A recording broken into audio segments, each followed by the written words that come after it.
Good now, everybody, and welcome back to the Rise Up Morning Show. It is Tuesday. It's May 28th.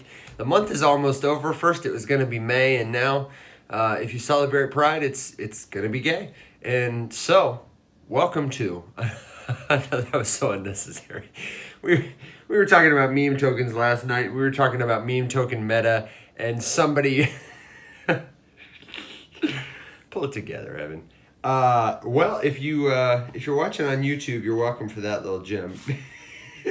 If you're watching on TikTok, you just missed it. But we were talking about that. We were talking about the meme coin meta. Election memes are probably going to be on point, but so of course will holiday memes. I did not see any Memorial Day memes. I am definitely expecting a ton of meme activity for Pride Month. So if you've got a great idea for a meme token, if you're just trying to wrap your head around this cryptocurrency stuff, if you're skeptical or curious about it, then welcome. This is the place for you. My name is Evan. I'll be joined shortly by my colleague Alex, as well as some of our other friends. And this is the place to come to learn helpful news, commentary, answers to your crypto questions in the context of a community where nobody is going to try and shame you, shill anything to you, or scare you, make you feel stupid because you don't know. Break it down simply for you so that you, yes, you, can understand why this stuff matters. Because that's the surprise for you people, is it matters. And especially for everyday people like us. So we're going to tell you all about it. Oh my goodness, look what the dog dragged in. Machiste. Oh, you nominated. Oh, I'm so flattered to have been nominated for Onchain Summer. Wow. Oh my gosh, that's honestly wonderful. I was just about to make a plug for you too, Machiste. Celebrating Onchain Summer. What better way to do it than with a hot dog eating contest? Fresh from beta, launched to mainnet. It is the official hot dog eating contest of Onchain Summer, only available at Logadog.xyz. I had 6 hot dogs last night, Alex, because I wanted to start I think I might have won the beta. I didn't see, but I'm trying to win this MF and hot dog eating contest and have an event with Alex where we raise money for actual dogs and get people to use blockchain wallets and NFTs without having any idea they're doing it. So more on that later, but check out Logadog.xyz. The show is not sponsored by them, but it could be. Did you just hear what Machiste said? He nominated, I presume us. I presume it wasn't just me. I presume it was us for on Warpcast right now. They're asking for nominations for builders. And I filled out a grant for the show to get an on-chain summer grant. Since we talk about, Warpcast, Farcaster, we talk about base-related projects all the time. So, well, goddamn. The show is not sponsored by Base, but it could be. But it should be. It should be, and definitely the unofficial partnership, by which I mean I ate enough hot dogs and posted about them to hopefully help Machiste get this to work with Logadog is I'm real proud about that. So check it out, Logadog.xyz. Abso-fruitly. So I'm DMing lots of people, like trying to get, powwows and coffees and whatever set up for consensus. And so far, I am scheduled to have about 19 cups of coffee on Thursday. So this is going to be interesting. Wow. Wait, you have coffee dates set up at consensus? Yeah, welcome and good morning, Will. Alex was just saying as I was pulling you up that he's about to have a busy, specifically Thursday morning, a highly caffeinated Thursday. I think I'm going to have a heart attack on Thursday is the vibe I'm getting. But no, that's nice. I'm trying to keep all these DMs straight. And yesterday I DM'd, nothing awkward, just like very clearly not the right conversation to someone else. And they were like, wait, is this some new type of scam that I'm not aware of? And I'm just realizing that I sent them like 3 completely out of context DMs about something that we had not been discussing at all. Oh, well, that happens. Came off like a robot. Yeah. Well, would you like to copy my Ponzi scheme? Give me Bitcoin address. brain that's how the meetings went. Brain aneurysm. Yeah, right. Totally normal guy at crypto conference. Send me 25 $500 of Bitcoin and you get back 25,000. In case you're wondering, folks, there's no free Bitcoin. Don't fall for it. I don't know about you, Will, but I had a ton of different stuff that I had written down that I wanted to talk about today, and some of it's rapid fire, some of it's not. Alex had mentioned wanting to talk about the new GPT model and how awesome it is. So if you've got something to add to the list, let me know. I've got a running track record, and said that to say, if you're in the audience and you've got a question, you know this is the place to be. We're hanging out at Panel Tuesday, and we're glad you're here. So I'm happy to kick it around, but just generally, how's your morning? Doing okay? Making it work? I hope everybody's good. But the big thing that's on my mind, I feel like for the whole market is Mt. Gox. Once again, get to talk about them. I'm sorry, what? It has escaped me. It's not in my news cycle yet. What's going on at Gox? Oh, Mt. Gox moved. It was the number I've seen reported differently. It's $5 billion or $9 billion has been consolidated from several different cold wallets into one single wallet as they prepare to pay back creditors, which they have to do by October 31st. Wow.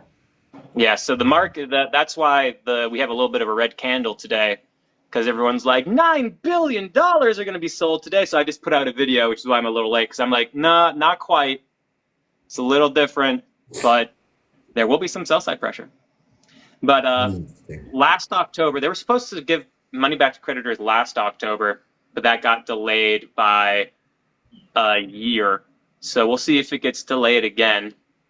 But basically, in the video I put out this morning, I was like, no, guys, it's not all doom and gloom. Like, yeah, it's a little bit of it's a sell event for sure.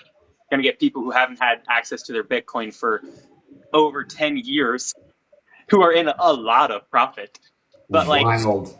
In my head, I'm like, well, some of them are dead now, so they can't sell.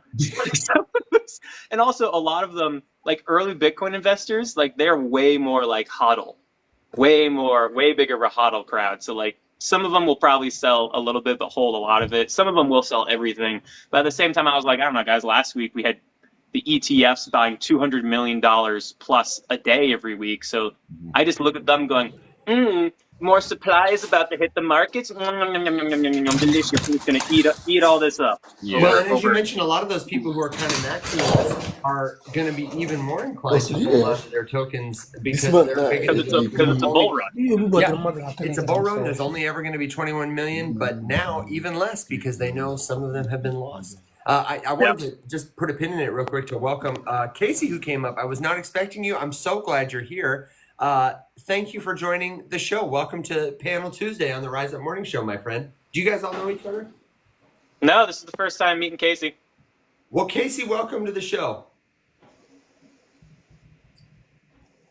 Casey. When Casey gets back to the mic, I'm sure we'll give her a chance to say something. But if you don't know her, she's a fantastic educator. I've caught a couple of her streams now and really appreciate her just no frills, engaging, honest approach to sharing her experience in crypto. I think it's refreshing. And I just told her, please stop by anytime. We'd be glad to have her. So we'll kick it around. Casey, if you can hear me when you get back, feel free to come off the microphone and say hi or come on camera and give us your smiling face. But we're glad you're here.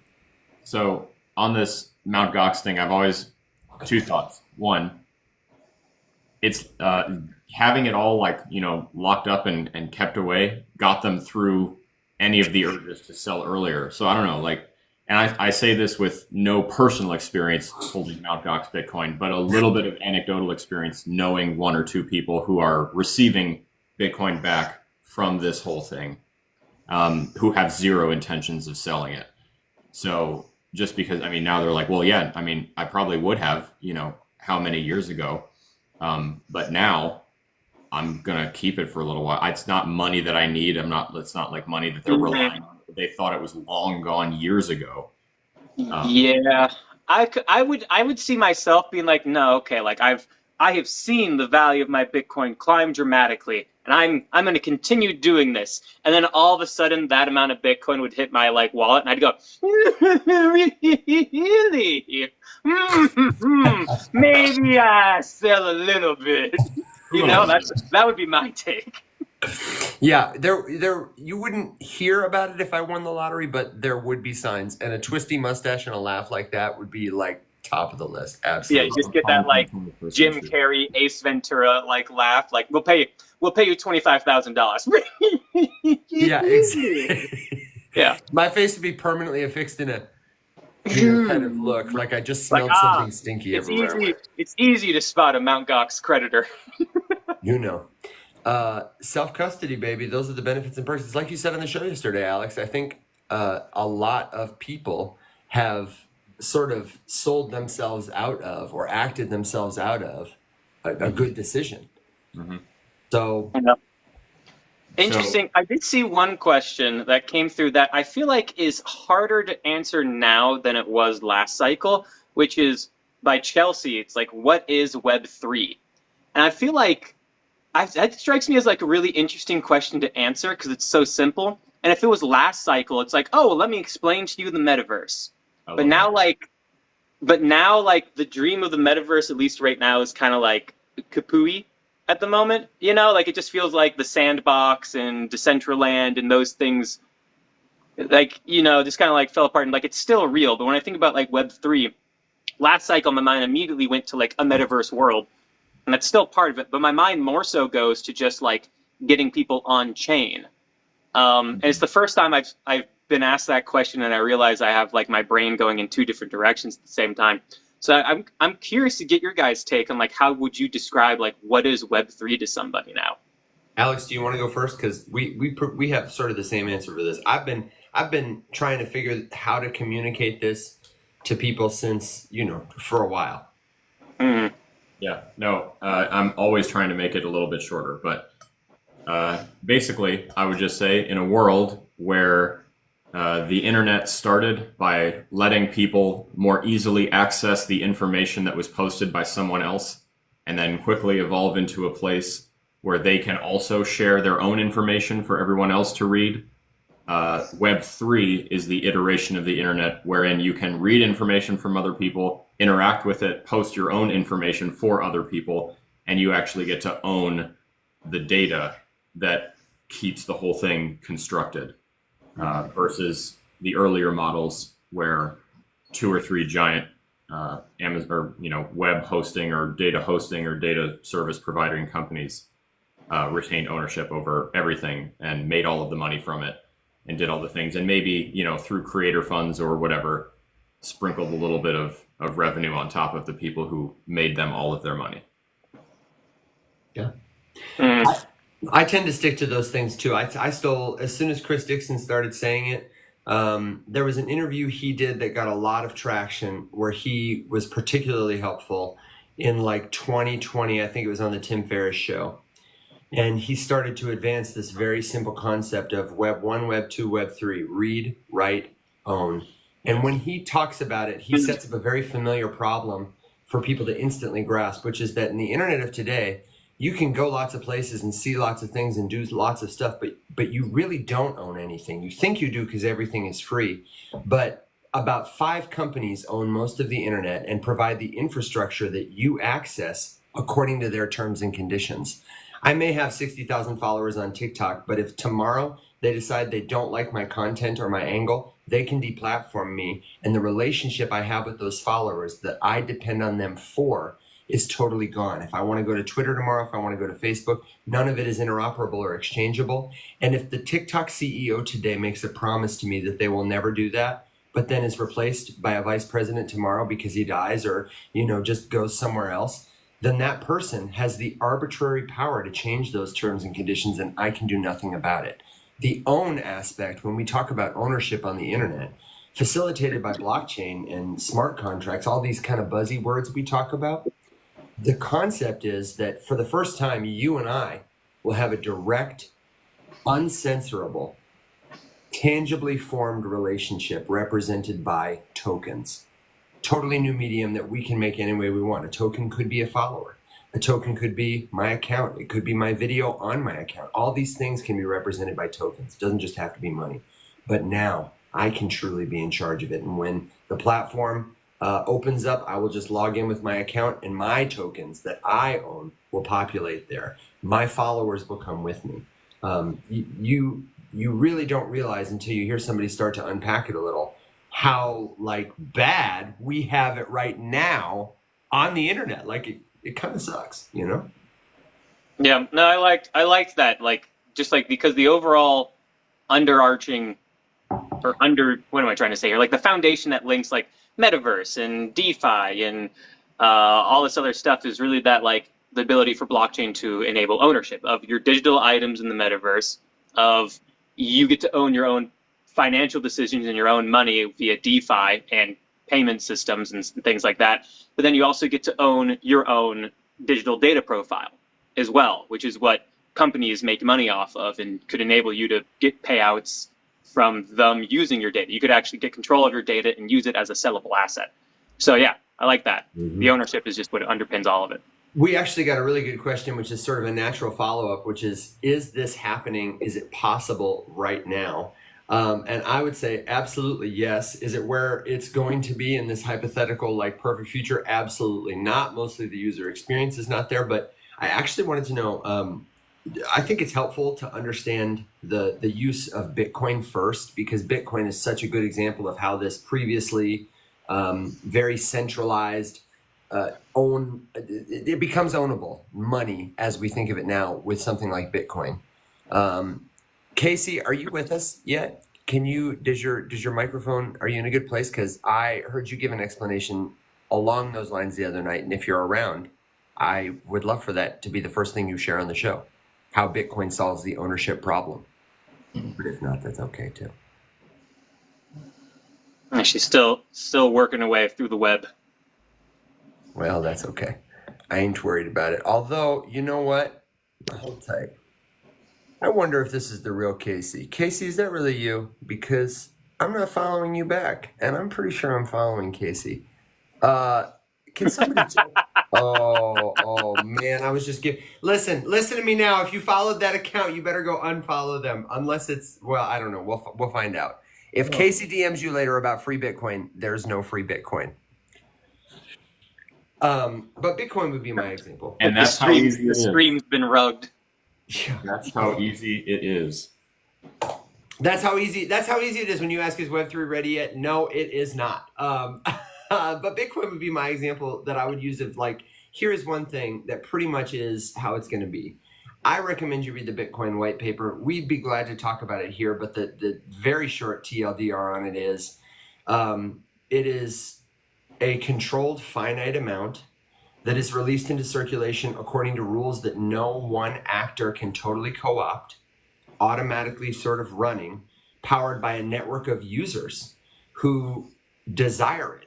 That limited supply is like water in a tank that is being released, and more people want to drink.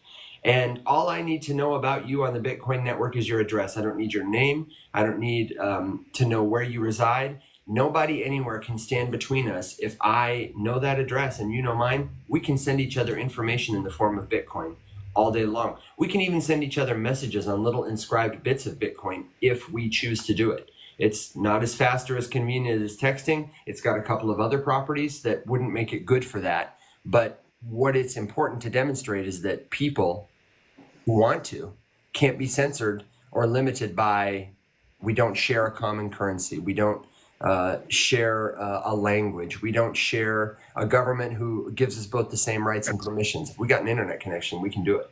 And honestly, if you're using private keys, you can do it without an internet connection too. But that's a conversation for another time. And at night, we pray to Michael Saylor. And make sacrifices to Satoshi Nakamoto. May he rest in peace. Yeah. I'm curious. How you make a sacrifice is you just send a couple Satoshi out his wallet. Just lock it up forever. Yeah. So this Algorand commercial. Oh yeah. You want Will's opinion on it? I want Will's opinion on it because I tweeted at it. They got me in an angry tweet. Well, because I tweeted about it unfavorably yesterday, and so far, I would not say that it was a total wash. But basically, I'm just getting cried at by a bunch of Algorand maxis, and there's like the only people who are upset about the tweet that I wrote about it are people who don't know me. And that's one of the things. So Evan, you know who Hussar? You remember him? Yeah, of course I remember him. Yeah. And Yeah, I so see him every now and then on lives. I know he mostly doesn't do crypto anymore, but every time I see him, I always say hi. yeah, he's an unabashed Algorand maximalist, and he got upset and quote tweeted me, and I wrote in the tweet. This is why I was like caught off guard by the people, because I was like I thought I did a pretty good job of disclaiming myself in the tweet. I was like, 1, I'm a curmudgeon. 2, I didn't like the commercial for X, Y, and Z reasons, whatever. I don't think that it represented crypto well. I think that it put them all in the same thing. And in no world is anyone suggesting that you're going to use Bitcoin, Ethereum, and Solana for the exact same task. I don't know of a single person, including the most diehard Bitcoin maximalists, who are just raw dogging Bitcoin at the grocery store and thinking that that's like how we're going to go. And I had someone come at me in the comments, and I was just like, all right, and I'm genuinely asking because I don't really know. Can you explain to me why Lightning Network is not like in the conversation here? And they're like, oh, I have no idea. And I'm like, okay, cool. So we're having a like educated conversation between consenting adults here. You're not just a large baby whining at me because I poo-pooed on your bags a little bit. And 2, I'm like, I didn't even realize that this was a commercial like buy. Like, is this by like Mr. Algorand? Why are the Algo Maxis like so butthurt about this? Like, I have content about liking Algorand for going back years. So anyone who's ever seen me before would probably know that like it's usually on my list of good coins that, who knows if it's a great investment or not, but like it's cool, they're doing good shit, good for you, good for them. I like it. And then To me, this commercial came out and I'm just like, I'm not a big fan of the ad because I thought that it was lazy and it was just kind of kitschy. So I thought it was, what do you always say, Alex, where you prefer that things advertise themselves appropriately. I felt like it was, nobody is going to go to the grocery store I get it. People understand groceries, so maybe that'll help them understand crypto, but I get the last thing I'll say, and then I want to hear Will's I want thoughts. to hear Will's opinion too. Look, I just want to make it abundantly clear that I understand that it was not advertising that you take your Algorand and go to the grocery store and pay for it because you wouldn't be able to. I know that the grocery store was a metaphor for doing stuff with the blockchain. The problem is that it was the same thing, and you don't do the same thing with all the cryptos. I understand that we're not actually buying food with Bitcoin and with Ethereum and with Solana. I get it. But like you don't do the same thing with any of them. So there would be no like sensible way that you could put all of them in the exact same lineup of tasking and then expect them all to do it exactly the same way, because that's not what they're built for. It's like taking a bunch of Formula One cars through a 4-foot deep mud pit and being amazed that the heavily bogged up Jeep did a better job. You would never do that and expect me to believe that the Formula One cars are bad machines. So it just didn't make any sense. So I first saw the ad and I tweeted at it like something along the lines of just Algorand hasn't been relevant since CBDs threw it in the trash can. And good riddance to Algorand for trying to be the CBDC king or queen shop. I was like, you guys can go fuck yourselves. I met the Algorand team too. I met the entire team in Bitcoin Miami 2021. I had a friend who worked there. And they're all good guys. But they were like, Jay, do you want to talk to this guy? He'll give you a job. And I was like, no. I was like, no, I don't. But good job, guys. Anyway. And so I was like, this is so dumb. And I just kind of tossed it to the side. And then a couple days went by and I was like, this ad was actually perfect.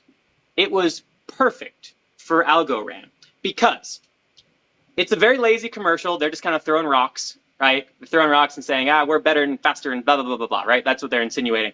But the thing is Algorand is a project that since the pillar of CBDC got crumbled out from underneath them, is just falling into the trash can and is a blockchain that has no narrative. So they know that. If you're a marketer and you know we don't have a narrative, but we want to make money. What's the best thing to do? We got to get people angry. How do we get people angry? We piss off a bunch of the crypto cult communities on Twitter, and all of a sudden we're trending again. We haven't been trending for 4 years, 3 years. So what do? What's the number one way to get attention on the internet? Poke at the trolls. And they did that perfectly. Because I was going to say feet pics, Will, but that works too. Yeah, because they know we don't have a narrative. CBDCs were a whole thing. We're hosed as a blockchain, but we can make money this cycle again. How do we maximize on that? Poke at the cults. Poke at the crypto cults. Get us trending. Get us in the news. Get headlines. All press is good press. Money will flow to us. Genius. It's genius. It's genius if you are aware. If Algorand is that self-aware and fine with knowing that they are now crap, then it's a genius. See, and I completely agree. And I made 4 points that I labeled in my tweet. And point 1 is, 1, I understand that the point of a marketing campaign is to get people talking. And in that respect, this was obviously successful. Mm-hmm. And then I just kind of went on to say, like, okay, but what are we getting them talking about? Nothing helpful. So, like, use the ad campaign to get people talking about something in a helpful way. Why would that have been so hard? Anyway, that was my beef with it. And so far, most of the people who are either DMing me or ratioing me in the comments, all the algo maxis, are just saying, like, and yet here you are talking about Algorand. I'm like, motherfucker, read the tweet that you're whining about. Like, just read it. If you're going to shit post about it, at least do me the courtesy of reading the first sentence, okay? Fall off after the first sentence because multiple sentences are hard and you don't have an attention span. But, like, read the first sentence. Wasn't the first sentence you saying you're a curmudgeon? No, that was actually point 4 was, I know I'm a curmudgeon. Yeah, if we didn't know before, we know now. Alex, you're already at the phase where we're sipping coffee on our lawns and yelling at kids to get off it. Yeah. On your digital lawns in Decentraland. That's exactly right. So can I actually just take us back real quick? There was a question a little bit ago that I would love to address, which is, before we put the Bitcoin topic to bed, why would we trust a thing whose creator is anonymous that we don't know?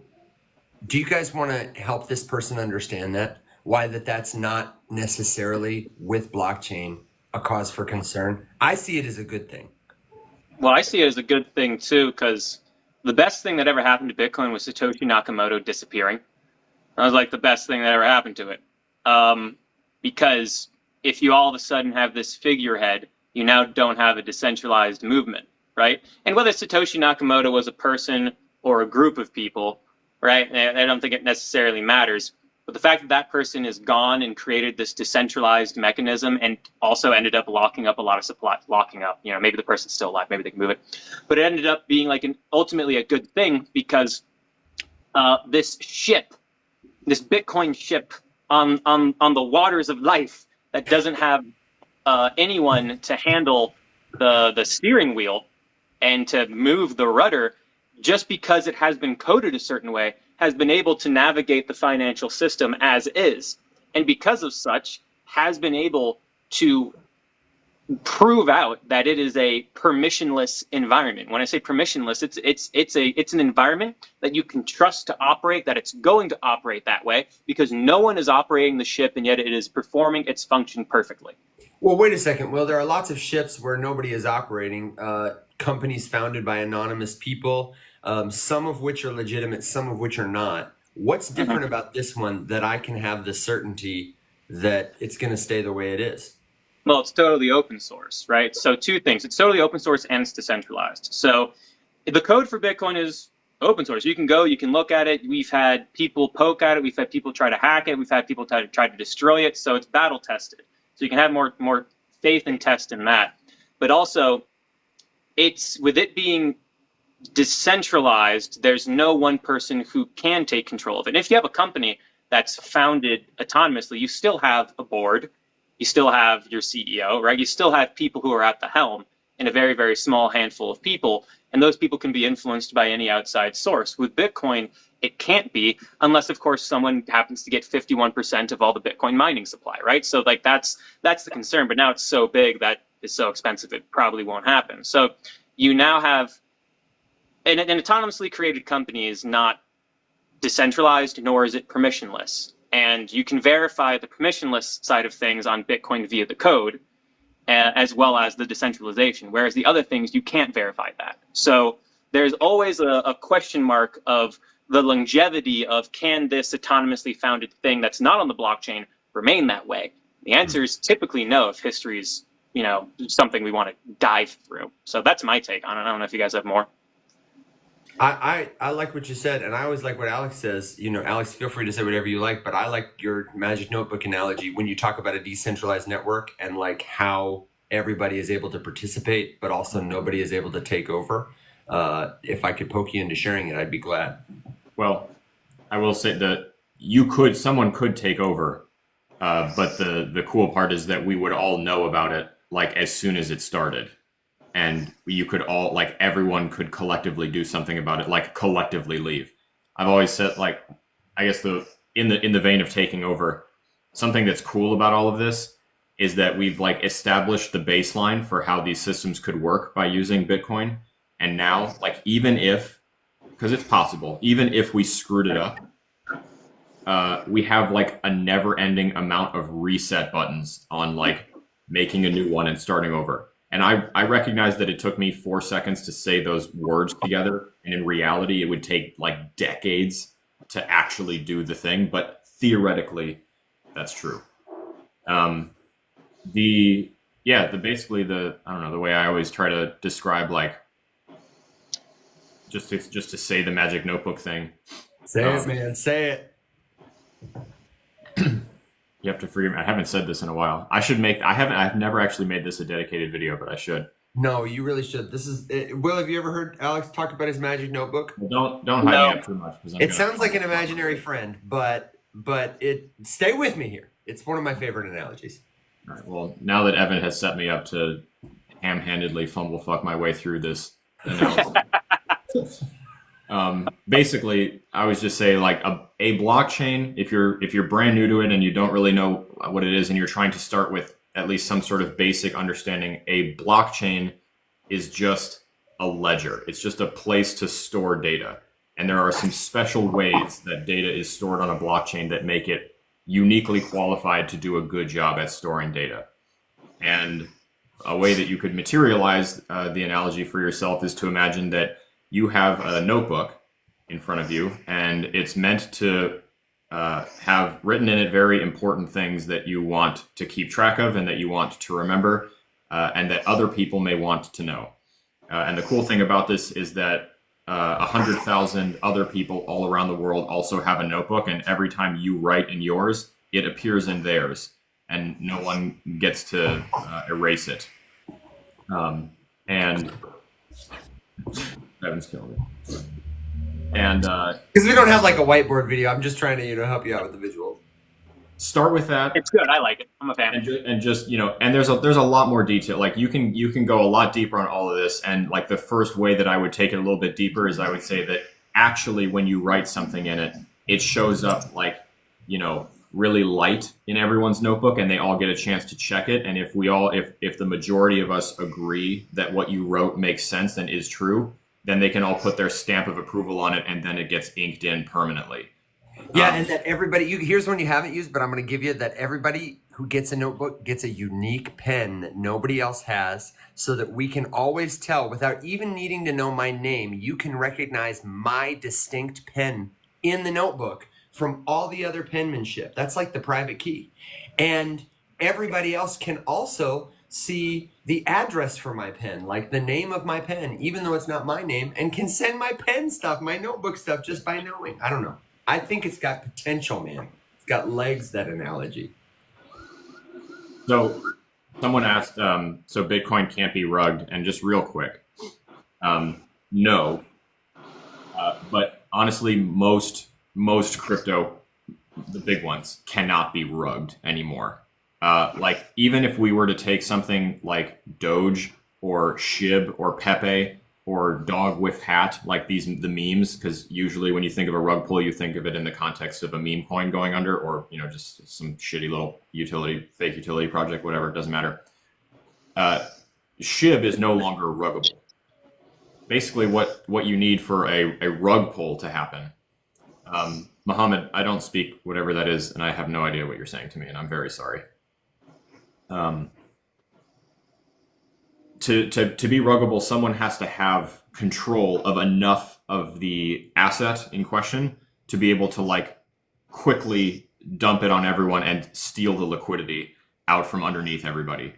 There are people who own lots of Bitcoin, but there's way more liquidity than any one person holds, theoretically. So like I would immediately concede that if Michael Saylor came out tomorrow and was like, fuck it, I'm done, I'm selling all my Bitcoin, it would crater.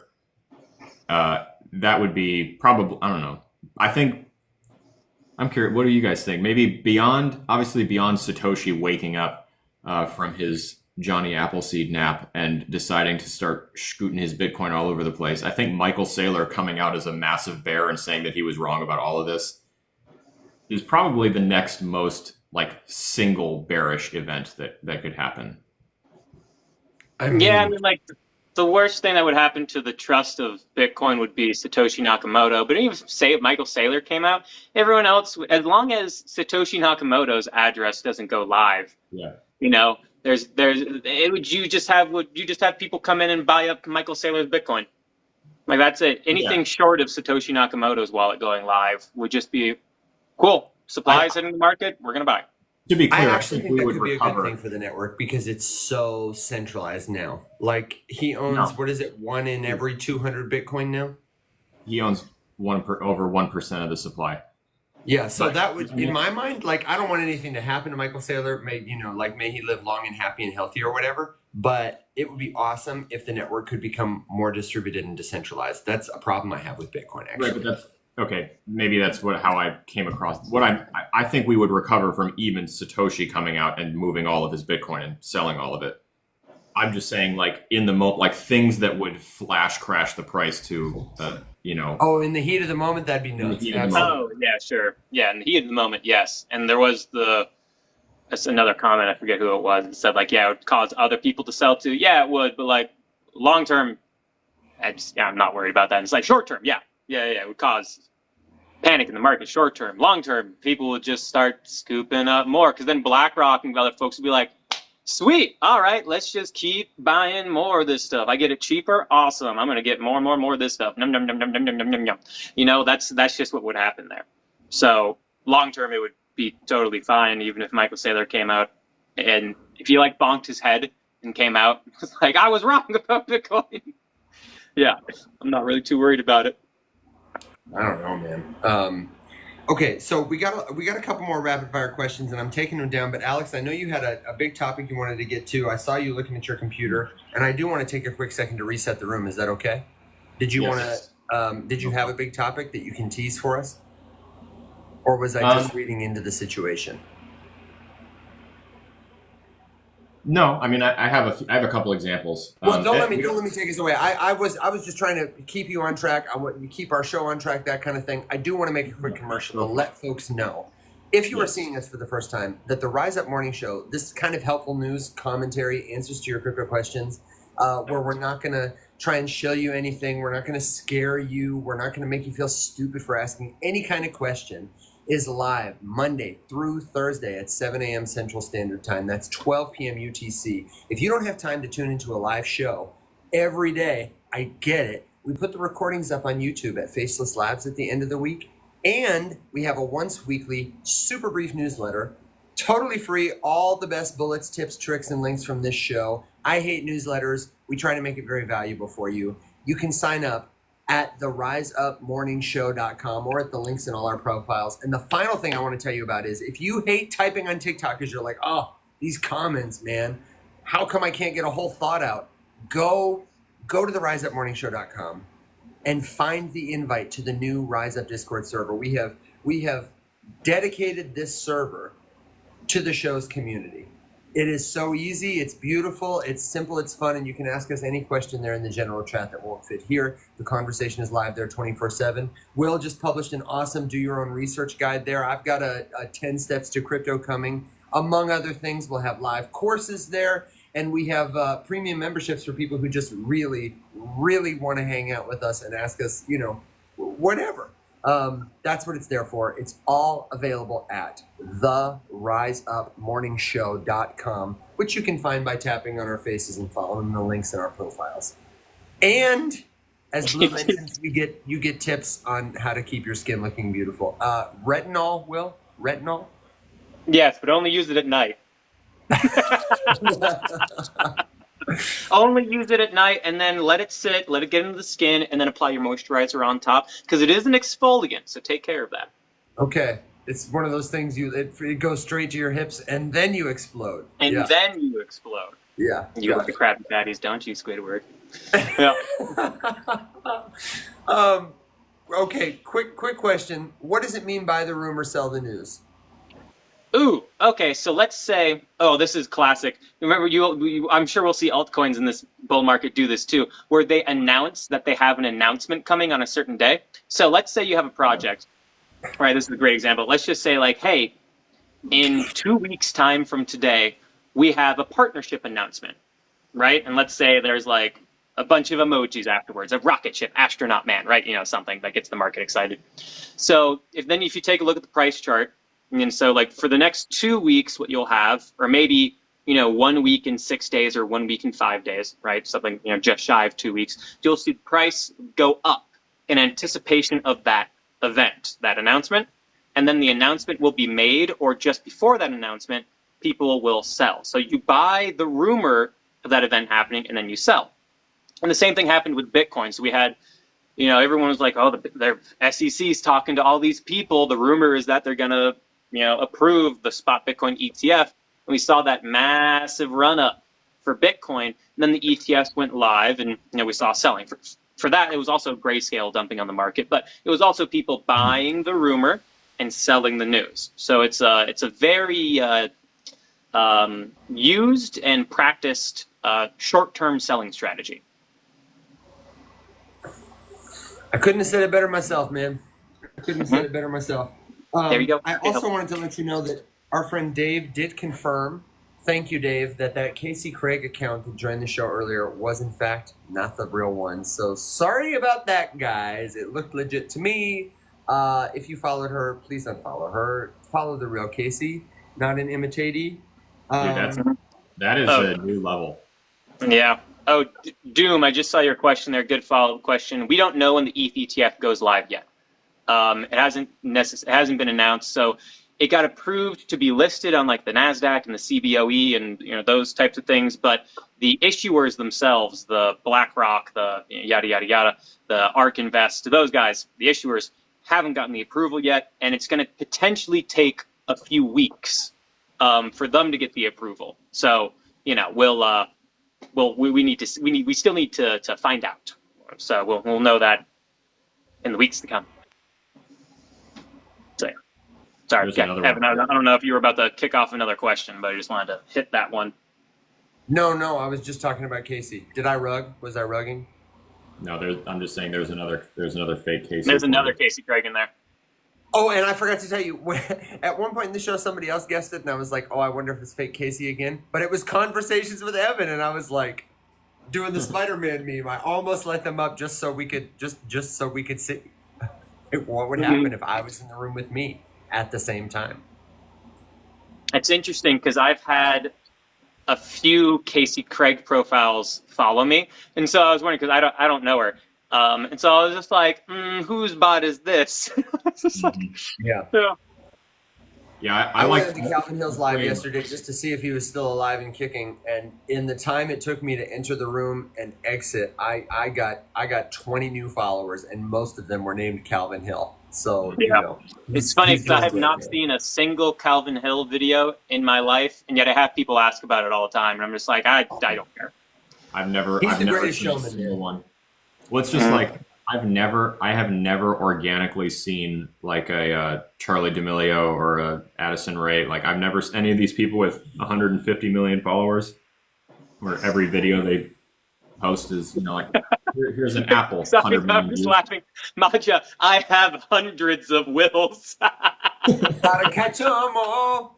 This is a good time to remind you that if you are new to the cryptocurrency space, especially, or if you just don't know, we have a lot of impersonators because we talk about financial stuff. None of us are ever going to send you a DM first, especially not with a terrible cold opener like, hey, bro, how is your trading going? I have an investment opportunity for you. Do you want to get any of that stuff? It's a scam. If you see it, you can let us know. But honestly, truly, the most helpful thing to do is just block them and move on. We're working on it.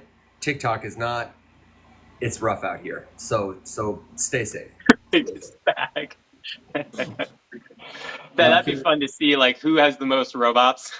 I would love to like do a comparison and contrast with like with my fake followers and just see what's my biggest bag of impersonators, because I think Number one. Woo! Let's go. I think it's probably Wendy's or Jake's. Oh yeah, it's Windy. I think it's Jake's for me. Yeah, Jake's is a big one. I get a couple Jakes every day, and I get a couple Jake's every day. Yeah, Joshua Fake. Yeah. Yeah. Although granted, whenever I get one, I always block it because I just don't need it also taking my videos. So I only keep the ones that I like don't get the notification for. So I do. My block list is gargantuan. Yeah, mine's been getting bigger too. It's just whenever anyone does like those reply videos or something, it's like a screenshot with writing or some stupid shit like that. Yeah, I report. I'm like, they're clearly impersonating me, and then TikTok comes back and they're like, no, they aren't. And I'm like, what do you mean? What do you mean? Oh. Dave, be careful, because a lot of my earlier videos, I definitely went through it's about to be summer, so the bro tanks are going to come back out again. I think he means in your profile picture. Yeah. I used to use that old black and white picture of me like looking to the side with my luscious hair going on. Good hair day. I like to do that every now and then to update the picture. But then when you update and all the fake accounts have your old, it's tough. So just be wary, people. Don't trust those accounts. I wanted to put us back on track a little bit. Someone asked about Blake was asking about quantum. I'm gonna reach out again. We've spoken once or twice, but I've never asked her to come on the show, and I should. So I'm gonna share a profile in the general chat in Discord here for Anastasia Marchinkova, who is on TikTok, and she's a fantastic creator, and she has a PhD in quantum physics, and she works like actively at some sort of. I'm too dumb to even tell you what she does for a living, but she works with quantum computers for a living. She like studies them, builds them, researches them, whatever. She's brilliant. And I am in absolutely no way, shape, or form to do anything other than tell you some of the things that she has said that I have learned from her content about quantum computing as it relates to Bitcoin, because she has actually made a few videos about quantum computing and cryptocurrency. So I will make an effort to get her to come on the show and kind of like help, and maybe we can create a little piece of kind of catch-all content that we can post with her answering some questions and stuff. But in a nutshell, her advice was to not worry quite so much about Bitcoin going down as a result of quantum computing getting to a stage where it could do that. To be clear, it's not really there. And that's not really a practical application for the tech right now. I'll type it into the chat in just a second. It's a long handle. But also that if quantum computing is at the point where it could destabilize Bitcoin, we have way bigger fish to fry, because anyone who could use it to destabilize Bitcoin, think about how much security is protecting the Bitcoin thing, and how little, by comparison, is protecting Bank of America. Your entire life savings in your Bank of America app on your phone, or whatever bank you use, is probably hidden behind your thumbprint and a 4-digit PIN code. So if anyone gets your phone no one needs anything even remotely. Well, Onion, I'll write it in just a second. Sorry, just a second. No one needs anything remotely quantum-like to do an incredible amount of damage to like a bank's financial infrastructure. So, and there's way more money in a lot of those big companies in traditional finance than there is in Bitcoin, like 100-fold. So in a world where quantum computing can wipe Bitcoin off the map, our crypto bags are the last thing that you should be worrying about because they're going to cripple the entire global financial system. And it would just be pure pandemonium and anarchy, and probably a lot of people would die. So like, don't worry about someone hacking one crypto versus another. And I'll tell you right now that if Bitcoin goes down to a quantum attack, the altcoin that has a quantum protection on it is not going to survive. Right. Simple. Like it's no one's gonna like watch that happen and be like, oh, well, it's a good thing I bought quantum coin, and like then we'll just switch the whole crypto narrative over there and just like let it die and then pick right back up where we left off and make everyone trillionaires. So just think about it like in that context. And here I'll write her handle down in here and I'll put it in Discord as well. Yeah, that's a good point. I hadn't made that next jump in that conversation. I more so just kind of like stopped it, being like, yeah, I know quantum computing's a problem because people smarter than me say it is.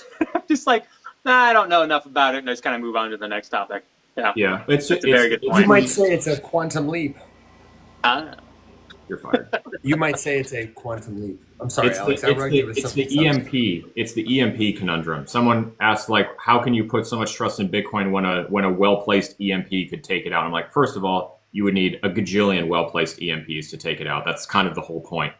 And second of all, if you have a global EMP event, 2 billion people are going to die in the first 12 hours. The last thing I'm going to be concerned about is the price of Bitcoin. So can we just like, let's actually think about what would happen in the context of the like apocalyptic level event that people are describing when they say, I don't believe in Bitcoin because of the apocalypse. Like not much is going to survive the apocalypse. Bitcoin is one of the things that probably won't do that well during the apocalypse. And that's just kind of the way it is. Yeah. Vivian, what's up? Quant, HBAR. Why do projects with groundbreaking tech perform poorly? I like that question because it leads to my favorite thing of evaluating cryptocurrencies, which is adoption levels, right? You go and take a look at Quant, you go and you take a look at HBAR. Now, HBAR has been steadily growing a little bit, with their like total value locked, like their DeFi environment has been growing, but like even with that, like their total value locked is still very small in comparison to a lot of the other blockchains. So even though like there's some growth there, it's super, super small. Quant, not a ton of user adoption. Like go and take a look at like how many people are building apps on there, how many people are unique wallets. It's like UAW is the stat, unique address wallet. I forget what the acronym is, but it means wallets. It's small. So like when you have a cryptocurrency, yes, a crypto can pump with speculation. Absolutely. A crypto can pump a lot with speculation, right? In hype, in memes, and all that stuff, right? But the pipe that you can plug into a cryptocurrency's price and flood with money that is the demand pipe that you can attach with speculation and memes and all that stuff is much larger, typically, than the piping for all those other things, meaning that the amount of money flowing into a cryptocurrency that is actually being used for the utility of the token, the utility of the platform, can make the price shoot up like crazy, right? So like that's the big thing there. And then I see you're coming up with follow-up questions. What's your metric to choose a token based on adoption, user versus dev adoption? User adoption is the most important because dev adoption is, I would say, very, very, very important in a bear market and in the accumulation phase. So for us, that would be like 2023, the end of 2022, for trying to figure out, okay, who are the bear market builders? Because coins that are bear market builders, and what I mean by that is developers, like committing code to GitHub, let's say, building, putting out applications and stuff, those are the projects that have a higher likelihood of performing really well early on, like Render and Injective in 2023, right, and a handful of other coins. So That's important for the bear phase, but then you still have a coin like a Polkadot.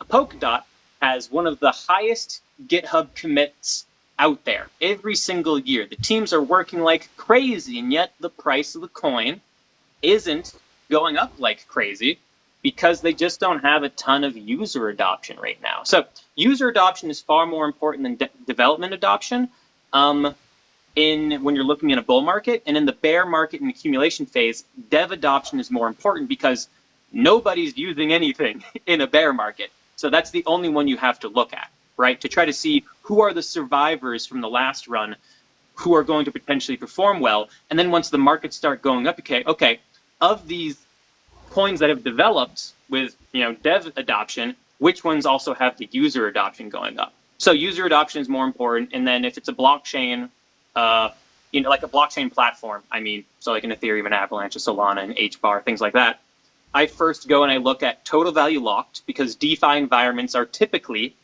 the first things that get built out, but not always. Like Near protocol is a great example of that, where they're not as focused on DeFi, so you need to go and you look and see what their most used decentralized applications are.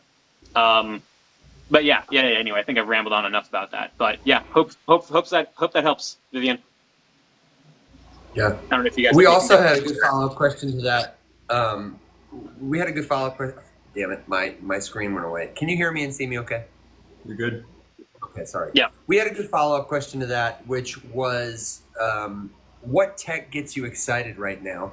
And I mentioned it earlier in the show, but I would say Logadog, since Machiste is the one who always comes in with these funny comments and makes me break character, I'm going to give him another shout out because it's such a good example. I like consumer crypto tech, in crypto specifically, that people can use. Dave mentioned that the Ledger stacks, you guys remember those with the screen on them? Yeah, I'm supposed People to. have been waiting for them for 2 years. They're shipping today. The first ones are shipping today. So the utility is coming. That's the kind of product that I would love to see, because it's going to be a lot simpler for someone who doesn't have any experience with crypto to use a thing that looks like a smartphone that they're kind of already used to. That kind of stuff, that gets me so excited. And I honestly don't even care what they're doing with it. And I just want to show you real quick. Logadog is a good example because it uses a lot of tools. So let me give you the 30-second tutorial on it. Again, I swear to God, this show's not like getting paid by Logadog, but you really should check them out. So you get to this website, it's dead simple. Logadog. Logadog, that's it. The rules and FAQs are here. They're kind of fun and cheeky. The gist of this, it's a global competition. It's a hot dog eating contest. Eat as many as you can, summer 2024. All you got to do is take a picture of it and upload it. That's it. And there's no convoluted private keys. You can, if you're a crypto native, log in with your smart wallet. Sure, that's an option. But everybody else can just log in with Google. Look how quick and painless this is. Like, even on my slow computer, it comes right up. It's a Coinbase product. I'm going to sign in with Google. And in literally clicks, boom, I'm going to use my Web3 social email. I'm in. And then I can start logging dogs. Well, I said it. There I am, conversations with Evan. If I want to log a dog, I click the button. I've got these pictures ready to go because they didn't come up last night. I drop it, and then I log it. And other people get to vote on whether or not the dog I logged made a little number 2 because I ate 6 of them last night. And I'm trying to win this contest. So don't at me. Boom, I log it. I get a bunch of emojis, including hot dogs and rainbows. And now my dog shows up in the feed for other people. There was my dog number 1. Here's my dog number 2. People can vote on it. Somebody thumbs downed my dog number 1. I don't know who the hell that is. Oh my God, that would hurt so much. I don't know why. Honestly, I would be it devastated. honestly sucks. Well, Evan. I am not showing up on the leaderboard, but I should be in first place a little later today. Evan. So watch out, Machista and everybody. Yes. Evan, go down. Look at those dogs again, because I would thumbs down that dog too. Okay, hang on, man. Listen, I Get work down on there. my dogs. That's All right. it's. No, listen to me. That's all right? a sad piece of bread. Listen to me, Evan. That is the saddest little hot dog I've ever seen. First of all, what is that condiment ratio? That All is right. It's a That is- number yeah, one in mustard. Look at my number 2. No. Listen, that bun looks like the most bedraggled bun of all time. All right, that is a sad Listen, hot it dog. is a brioche bun. No, that's It's a little sad janky. dog. It is a brioche bun. I put these guys in the microwave, okay? But what do you think about this? What do you think about this? Hang on. Let me show you my dog number 5, okay? Well, this I think one, the dog number I 2. upgraded from the microwave and I toasted it and I put sauerkraut on it. That's bun number 5, baby. Look at that. That's much better. That's much better. I don't know. It looks a little messy. Listen, you guys are killing me. Evan, I'm gonna log but go exactly check out what. Logadog. Those are the kind of tech experiences I like. Everyone, go to Logadog and downvote Evan's hot dogs. Yeah, downvote my hot dogs and come for me because I'm gonna win that title. But that I mean, I don't know what. Quantum is exciting, futuristic stuff is exciting, but I tend to get most geeky and nerded out about that kind of stuff. Because imagine what you could use that for if you were like, I don't know, documenting. You could take it real serious and say like every time I had a good date, I could take a picture or similarly log some form of social proof to say like, I had a date with somebody who was really respectful, a social score.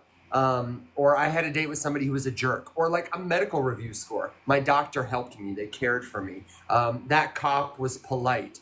I don't know. I think there's lots of stuff you can log and put on a blockchain and make super easy for people to use. So you get all the good fun stuff and none of the like crappy stuff, I don't know. Maybe could be the move. So, 2 things. One, Mack is here. Mack is here, but he's not requesting. Oh, there he is. Okay. Someone, Vivian asked if you would ever invest in something that had been previously hacked, and I think that you need a little bit of context for that answer, because my answer is like if it's just yes or no, yes, because like I would today consider like that the previous hack on Ronin would not play into my decision whether or not to like buy into Ronin today, for example. But there are certainly like things that have been hacked that I wouldn't touch with a 10-foot pole. I think the list of what I would touch that's been hacked is much shorter. But I think it should be a piece of your decision-making process. Probably not the entire thing, because lots of stuff has been hacked. I mean, think about just in the context of like outside of crypto, right? Every major networking, cell network carrier has been hacked before. Most banks have been hacked at least at one point or another. The federal government has been hacked multiple times. Google's been hacked and exploited. Amazon's been hacked and exploited. Like everything gets hacked. That's like 90% of what's happening on the internet. It's just I vividly remember sitting in my basement with my dad while he was in his office and he was showing me something with the security, because I was asking him about firewall security or something like this. I was little, and he just showed me this like incoming stream of attempted hacks just on the home network, and it was just nonstop. It was just like dictionary hacks and bot attacks and DDoS attempts and all this kind of stuff. So, Yeah, hacks are I would say it depends. Yeah, I would say it depends on the hack attack. Like, if the hack was like, I think Alex Labs is a great example. Like, I still have my Alex because I think it's fine. Yeah, right. best of luck to me. But because the hack there was a phishing attack that like corrupted, got the access to some keys to one of the liquidity pools and was able to get it. But the thing is, like, the smart contract wasn't attacked. If the smart contract gets attacked, I'm a no-go on buying into that, because that means that the development team is not putting out good products, right? Even if they go in and address that, right? Because so if it's a hack that exploits a bug within the smart contract itself, I'm a no-go. But if it's like a phishing attack, right, that still shows that the smart contract is solid and like the foundation that the project is built on is solid, then I go, okay, this is a project that can recover, right? So that's my take on that. Depends on the type of hack. How would you guys? Good morning, everyone. Morning. How would you guys classify Luna? Dead. No, the exploit, and it's not dead. I would call it an exploitation. You know that Terra Classic is 119. Yeah, and I know that even the day price. after the stablecoin depeg, people were making tremendous amounts of money swing trading that stablecoin, as it was 199.99% down. It's unbelievable to me that it's worth $660 million. Yeah. Wow. But yeah, what would that be called? Would that just be an exploit? I guess. Yeah. Is it? Yeah, it's an exploit. Is it still live because like someone's doing something with it, or is it like transitioned into memedom? I don't know. It seems I don't know. It seems just like a zombie. Ethereum Classic. Yeah. It's got a semi-serious community around it that believes. I honestly couldn't articulate what they believe, but I have heard them say. I think Vanessa, for example, our friend Vanessa Harris, is somebody who has made some articulate arguments about like why people in the Luna community are still there. I mean, it's like the community takeover narrative after a shiesty founder rugged and did the thing, and then they're like, well, fuck this. Thanks to the nature of this tech, we can still co-opt this and do good shit with it. Because I get that. That makes sense. I don't know. Yeah, I don't know. I just feel like I feel like some people like to live within like destruction. It's just like some people kind of get drawn to things that are destroyed and want to go live. It's like people who really wanted to go to Chernobyl like right afterwards. It's like just like there's an interesting draw of people to places that have been devastated for like a certain group of people. But anyway, guys, sorry, I have to hop off and go to the thing that gives me health insurance. So guys, I'll leave you. Sorry, couldn't chat for too long, Mac. But I'll see you guys later. All good. Peace. Good. Just a fun fact, guys. If you'd be up 4 times more on your money over the last year if you were holding Luna Classic than eGold.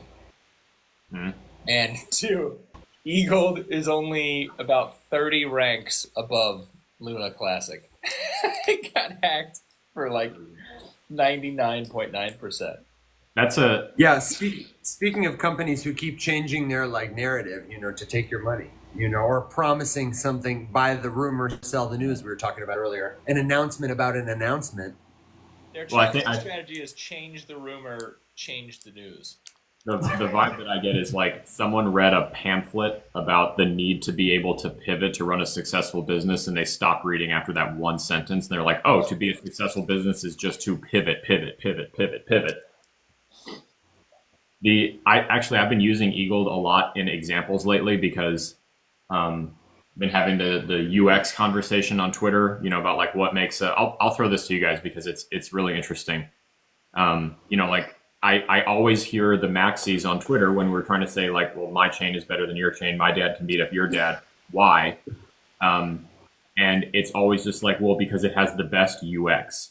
And I'm like, okay, let's stop and think about that for a second, because that's the most common argument, like by far. Nothing else even comes close to somebody telling me that their blockchain of choice has the best UX. And I'm like, okay, if you were to examine the claim that your blockchain has the best UX, and I'm not a developer, I'm going to look at this as the average human being who might use your blockchain to use a couple of the dApps or maybe lightly participate in some DeFi or just hold some of it. They are all the fucking same. And yet some of them are still very clearly winning. So if I ask, a maxi, an eGold maxi, for example, like why does eGold, Elrond, Multiverse X have the best UX? They would tell me it's fast, it's cheap, it's very scalable. I'm like, okay, sweet. So there's some criteria. I could immediately see why that is a more pleasant experience for you than using Ethereum, because you can do more for a lot less and you can do it faster. That makes perfect sense. So that over Ethereum, I get.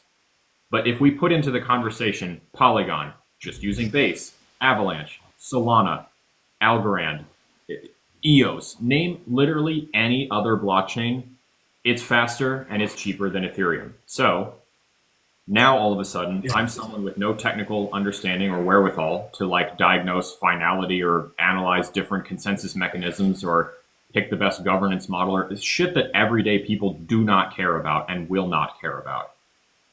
I'm now having an experience on a blockchain that is just faster and cheaper than ETH, and that is exactly where the conversation stops. So why is it that Multiverse X, who has a great user experience, is in the toilet permanently? And Solana, which has the same user experience, it's fast and cheap, and actually eGold is cheaper. Why is it? And I would say it's less reliable. You know, Yeah, eGold is not it's seeing much as much less volume, reliable. but even with an approximate amount of volume, it just was more reliable. We were joking about Solana all the time. Yeah, absolutely. If you had to boil it down, because there's a few thoughts floating around in my head, and I'm curious what you guys say. If let's say it's not eGold, let's just say it's a new blockchain, right? And you're in charge. What would be, and it's a layer one with all the same, scalable, high speed, low cost, all that shit. What would you focus on to put that blockchain into the top 25? Yeah. Oh, so we're just talking market cap. Well, Okay. yeah, I mean, like, success of the blockchain, so to speak. No, it's a great question, and I think that interestingly, the good UX of a blockchain is only as good as its dApps, which has nothing to do with the blockchain. So if I was a blockchain that wanted to win the UX conversation, I would just make sure that I'm faster and cheaper than Ethereum so that I can say that by whatever method is the best. Who cares? That's a developer problem. And then two, I would facilitate the best developer environment that I could by incentivizing them to come and make cool stuff. And then three, I would make sure that my team doesn't perpetuate the toxicity that keeps everyone out. Because I'm doing a social experiment on Twitter right now, and I'll tell all you guys about it, but don't out me. I'm just going to systematically go through and post something that's like not favorable about every major blockchain over the next couple months. And I'm just compiling a list of how I'm handled by the community of that cryptocurrency. And then I'm going to make a scrapbook about it. Interesting. eGold, I've been met with literal death threats by eGold maxis for suggesting that like their marketing could be better. And that's a true story. Yesterday, I said that I didn't like the Algorand commercial, and I'm currently still just getting dogpiled by Algorand maxis who are calling me irrelevant and a Solana maxi. I have spoken unfavorably about Solana before, and one, I've either been ignored by the Solana community because they just don't care, or two, someone sends me like you should try this instead. And I'm like, oh, cool, thanks. And it's just like a totally different experience. And that's what you have to do. Just quit being so fucking toxic and your UX. Being called a maxi of a coin does hurt a little bit because it's like, no, I'm so against maximalism.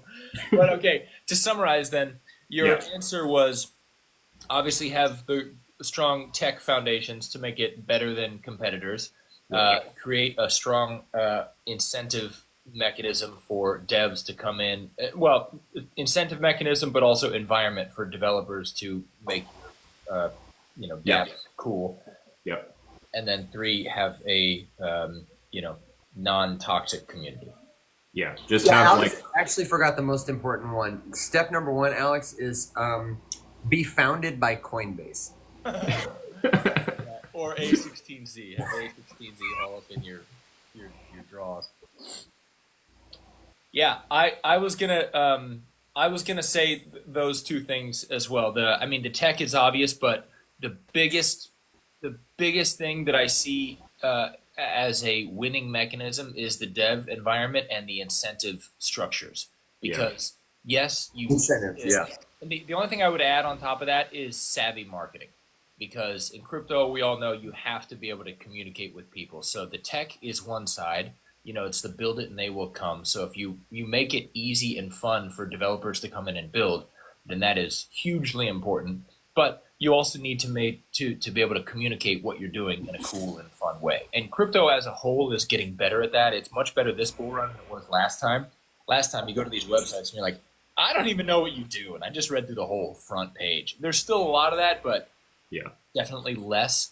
The other thing I want to say is that it's, you know, who actually put me onto this was Vanessa, and she called it first party apps, and it's very dangerous because if and I still see blockchains doing this, but if there's a blockchain and they create an app in-house or they champion one other developer or team as their like favorite, then that can become very disappointing and disincentivizing for anyone else who wants to do it. So for instance, like Multiverse X, if we go back to them, they decided recently that, you know, or like, let's talk about with NFTs, right? They wanted to make XOXNO their primary NFT market. But then there were other great NFT markets that were competing at the time, and they're like, okay, well, fuck me then, right? We see that happen with all kinds of stuff, even memes, right? They wanted to create memes on Multiverse, and so the founding team all changed their PFPs to this Bober meme, which, I don't even know where that came from, but let's just say it's popular, right? What happens when you have to change your profile picture, right? That's going to be a very bearish event. So a lot of these leadership teams on these blockchain don't think far enough ahead that it's like, okay, yeah, we're trying to promote something and we're trying to get some ecosystem things in, but every time you bestow your favor upon one team, you're withholding it from others, and that's very toxic potentially in the future. So if you see any of that, I don't think you have to do it that way. I think just often it ends up that way because people don't have good incentive structures in place. Well, I think, like you said, I mean, it also comes down to just the ability to communicate well. And if you don't have that, then you're kind of screwed. Yeah, or you could even host. Well, and if you don't have the substance, there's nothing there to communicate, then it's all flashy anyway. Can I give you a more recent relevant example? A lot of people in our audience are asking right now about two projects. Not this moment, but in the last week or so, they've asked a lot about ChainSwap, making the rounds. Logadog. Have you guys seen advertisements and videos for Logadog? You know, that's everywhere. And I tell people, like, it's clear to me that these are not necessarily scams in the sense that you're going to send your money to a trust me bro guy who's going to rug you immediately. But when you look at their website, these are totally new networks that are selling the promise of future activity. And in the case of Logadog, they're selling you a piece of hardware that you can use to mine their token. But they don't have what Base has, or if you contrast it with something like Avalanche, Avalanche, I think, has one of the best websites in the game right now. Super clear defined purpose. We are the blockchain for Web3 gaming. Here are tons of examples of people who have built on our network games you can play right now. Button says, build with us. So they're targeting that group. They're incentivizing that group and then showing you the proof that they've used to do it. Whereas Logadog or ChainSwap is like, hey, buy our token. Why? It's fast. It's cheap. It's launching soon, and you're early. This is the future. Have you read our white paper? Interesting novel approach. You know what I mean? Like, the difference, it's like, you know? Yes, Mack has more insight, I think, into both of those, because I think you got the emails, I assume. Yeah, I got approached by both of them. So, a couple things. One, Logadog was around last bull run. So, I'm sure they're not a scam. It's just like, I made a video about this. If your marketing strategy is... Are you sure you're not talking about DAG versus Logadog? Because they're two different... I thought Logadog hadn't launched yet as a network. I thought... Or a network. What's the ticker? Isn't it DAG? No. DAG is different than Logadog. Logadog is capitalizing on the DAG. DAG is the OG. Logadog is new. It uses blockchain and DAG architecture, and wait till you see our token. Okay, I retract. Oh yeah, it's DBAG. I mean, it's BDAG, but I always think it's DBAG.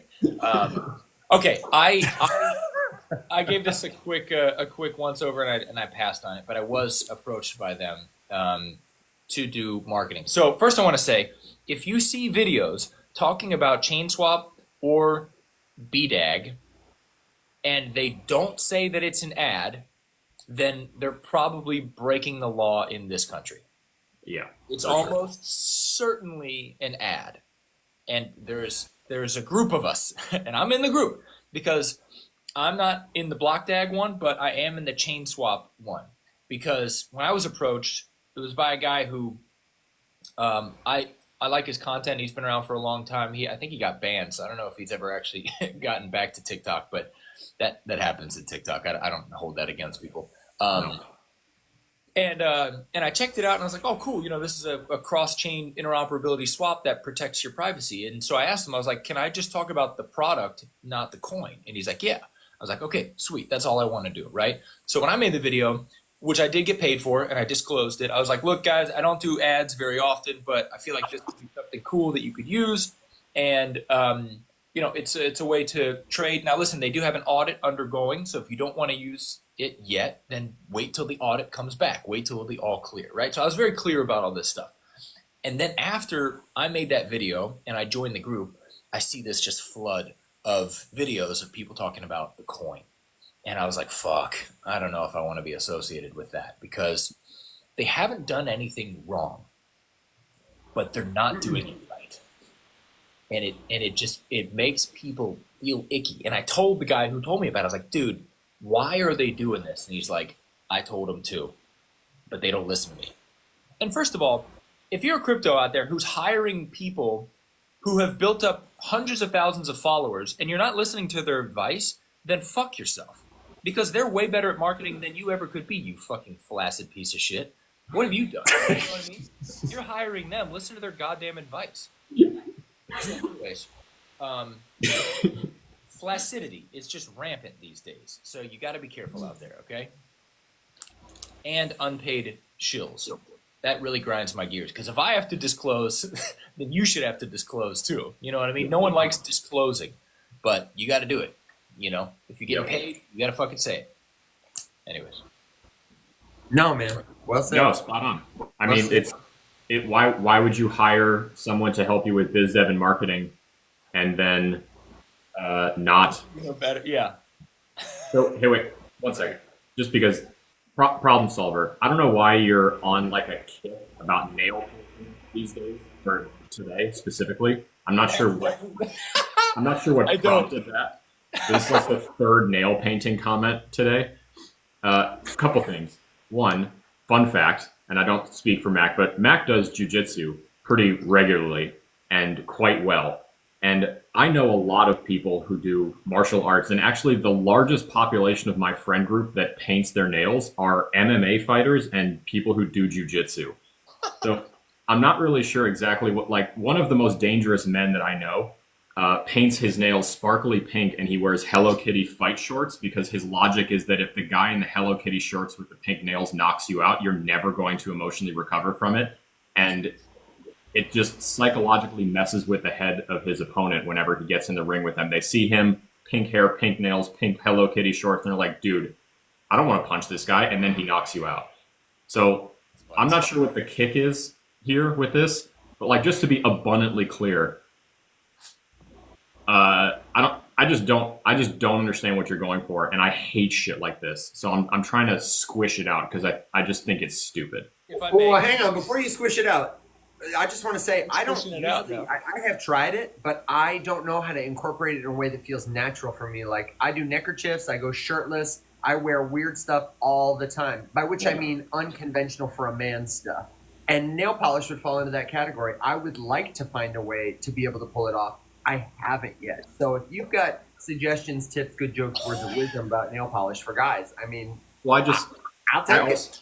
I'm just saying, I also know a bunch of Hitron gunners who are snipers that operate out of helicopters. And there was like a whole thing a little while ago where one of the Hitron squads all painted their trigger hand fingers black. Because that's kind of cool. I just don't get the like masculinity play, because these are men that hang out of the side of a helicopters and shoot boat motors off with a 50 cal Barrett. Like, Okay, not to be a contrarian, but Okay. problem solver, I will not paint my nails. I'm very much in his camp. And listen, you guys have to understand, I'm from Kentucky. I went to an all guys high school. Like, we did gay shit that you couldn't imagine, but painting our nails was like I would never even get an ear pierced. You know what I mean? Like, it's just there's just like a level of femininity that you don't address or talk to. You know who talks about this kind of stuff is Bill Burr. He's like, I grew up in Boston, so my whole life I can't call a dog cute, and I'm gonna fucking die at 55. Yeah. It's like kind of like that. So I'm not hating on dudes who do it, but it is weird for me, and it's just like I couldn't get a I've never gotten a manicure. I've gotten a pedicure a couple times just because I really needed it, but I felt so fucking uncomfortable. And it's just like you have to understand. It's like a lot of it has to do with where people come from, And I know that there's a lot of bad men who paint their nails. I've seen it in jiu-jitsu too, and I'm like, all right, well, I don't get it, but I have no hate against it. I'm just saying, I understand the weirdness towards it. I thought it was weird when dudes were piercing their ears, so I'm not the guy to talk to. Okay, before we come back from off topic, I just want you to know that I have this clip-on earring that's kind of like a pirate earring. I have been thinking about getting an ear pierced, or at least getting them both pierced. The thing that keeps me from doing it is you got to keep your earrings in for like, I don't know, six months or something. It seems like a commitment that I'm not necessarily ready to make. But what do you think? Especially if I throw my hair down, like pumpkin spice pirate vibes, right? I love your toe the line aesthetic, Evan. By the way, you do all these videos shirtless, and no one says shit about it. And I do one video shirtless in the last 3.5 years, and I was like, put a shirt on, Mac. I'm like, Jesus Christ. Evan can do it. Why can't I? It's all about expectations, man. I have cultivated the kind of personality that people don't know if I'm going to grant them 3 wishes or ask them for money. And so when I show up shirtless, it's like, of course he's shirtless. He's shirtless. He's shirtless. When you show up shirtless, I don't know. It'd be like if you showed up with an earring. People would say stuff. They'd be like, hey, oh yeah, that's the earring. You know what I mean? So but I will say, if I did paint my nails, I might get a lot of comments on that one too. Actually,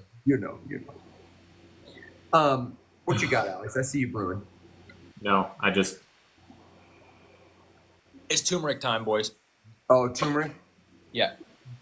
What do you guys think about lion's mane? We don't have to talk about it on the stream, but I have eaten lion's mane mushroom for a while, and I know it's making a popular comeback. Have you seen that stuff? I don't know if the supplements are worth the squeeze, but what does that affect? Like testosterone? It's a neurogenic. It supposedly, according to a couple peer-reviewed studies, I don't know which substances, how they have to be refined or whatever, but lion's mane, not a doctor, not health advice. But lion's mane, the mushroom, has a number of nutrients that are very good for the health of your brain, that facilitate the processing of healthy chemicals, and supposedly can restore not just like your ability to remember things, day to day, but your childhood memories. I've seen a lot of people who are like, I'm eating lion's mane, and now I remember this thing that happened when I was 4 that I sat down and cried about the other day. I don't know. Wow. I hear about it on TikTok a lot. I'm just surprised like turmeric, so. We haven't done mushrooms together, all of us. No. You trying to get this stream banned? Because, hey, man, we could make it happen. I don't know. If lion's mane mushrooms is what I mean. Yeah, obviously. Yeah.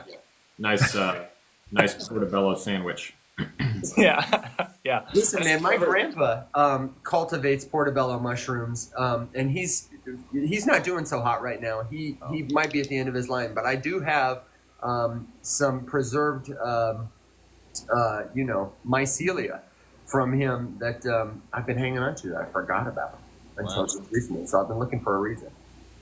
Could be the future. I've never had a portobello sandwich ever, actually, so I'm open to it. I actually have a bag of portobellos.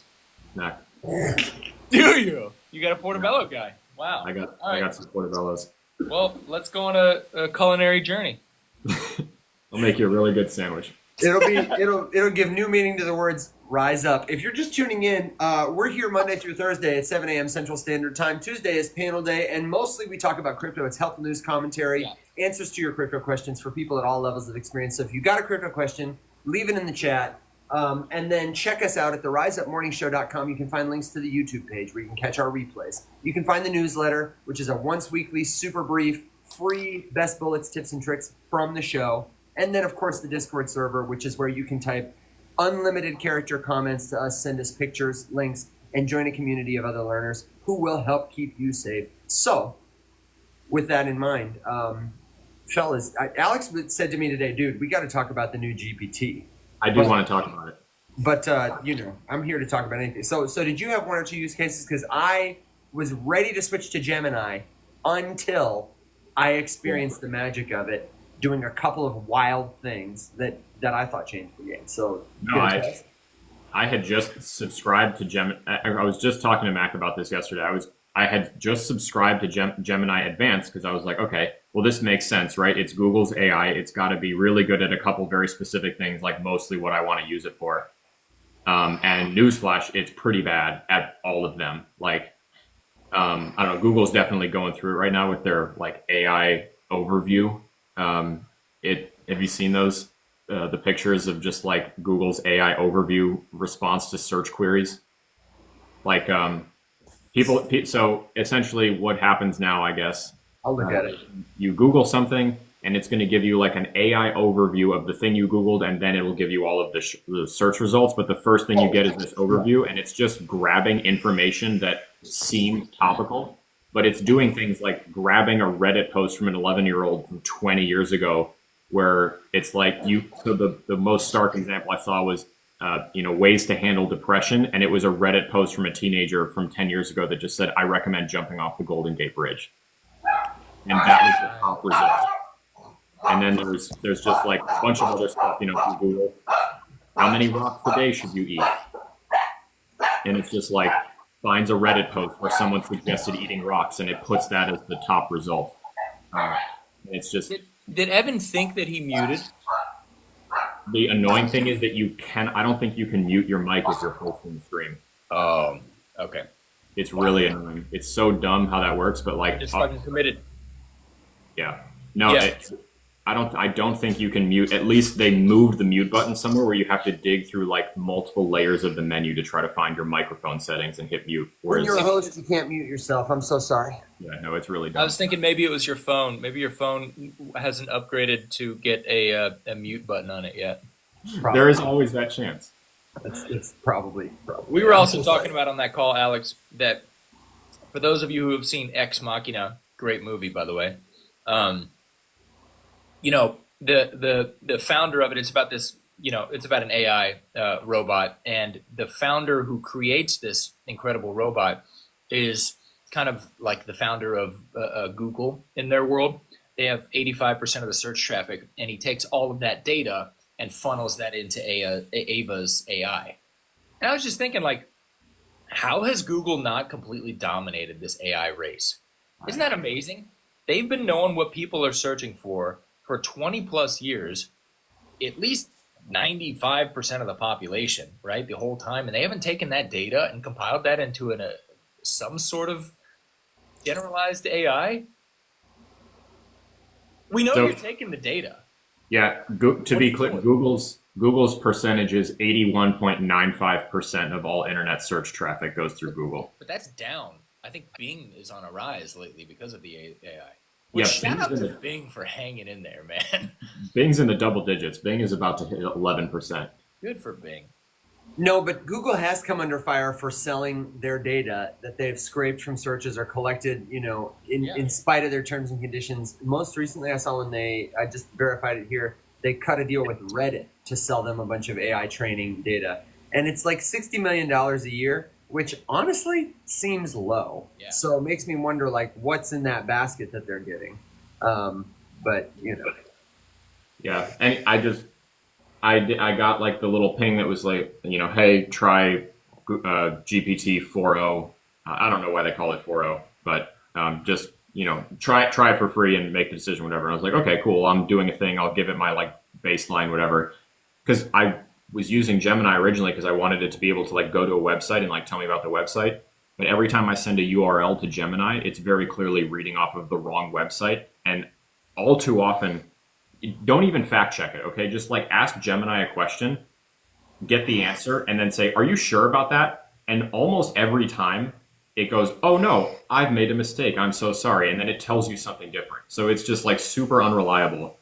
And I don't like, I remember asking it once, how many times has a holiday fallen on this day in the last 15 years or something like that? Because that's like really easy to figure out. And it screwed it up. It missed like 3 of them. And then I would be like, what about this one? I'm like, oh yeah, I missed that one. What about this one? Oh, I missed that one. And it was just really bad.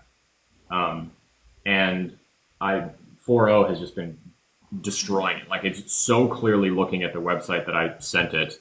The answers just make sense. And if I ask it, are you sure? It's like, yeah, I'm sure. Why? It's like, okay, I'll go start, fact checking manually myself. But I was just very taken aback by like how aggressively bad Gemini was to be factually accurate, and then at doing stuff on the internet, which I thought was kind of the whole point. The integration with all the Google Suite stuff is really nice, but like I'm happy. And plus 4.0 now has Google Doc integration. So like, I don't know what they're doing. I was amazed at like the way it could interact with information. Like you've seen the videos. If you're new to this product, you can Google it and you'll see videos where like you can show it around your room. It talks to you kind of like the voice in Her. I saw somebody make a trolling tweet that said, if you love talking to GPT 4.0, try talking to real women.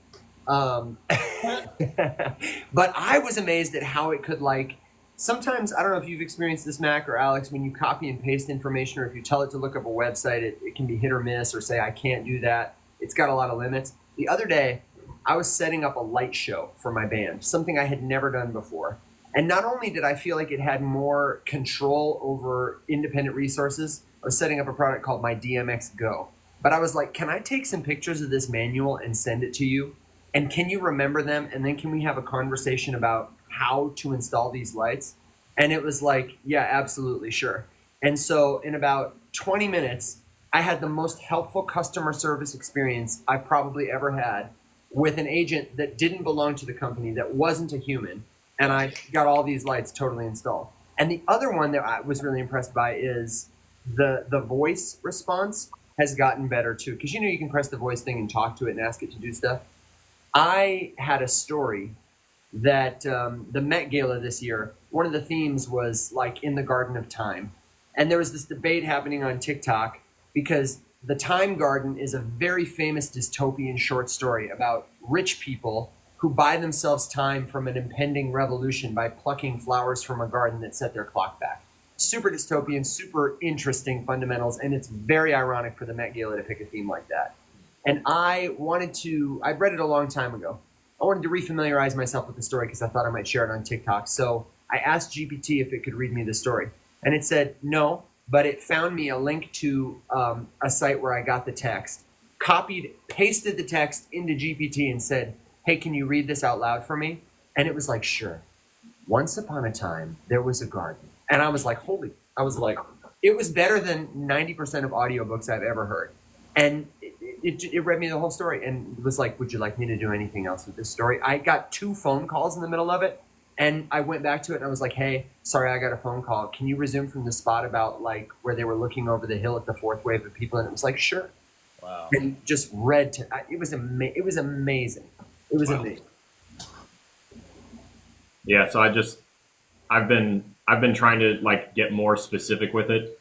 And the first thing you realize is really just the more specific you can be, like the better the results are going to be. And I hear from people all the time that they're just like really underwhelmed by what these AI tools can do. And I'm like, okay, that's fair. They're new. What are you trying to get it to do? And they'll describe it to me like, oh, okay, I've had a lot of luck with that. Like, what's your prompt? And it's just like, they're just bad prompts. Can I ask you guys, I love that the product is so great. Like we've all had so much, we were on Midjourney before the masses were. I remember making a video about that way back. Oh yeah.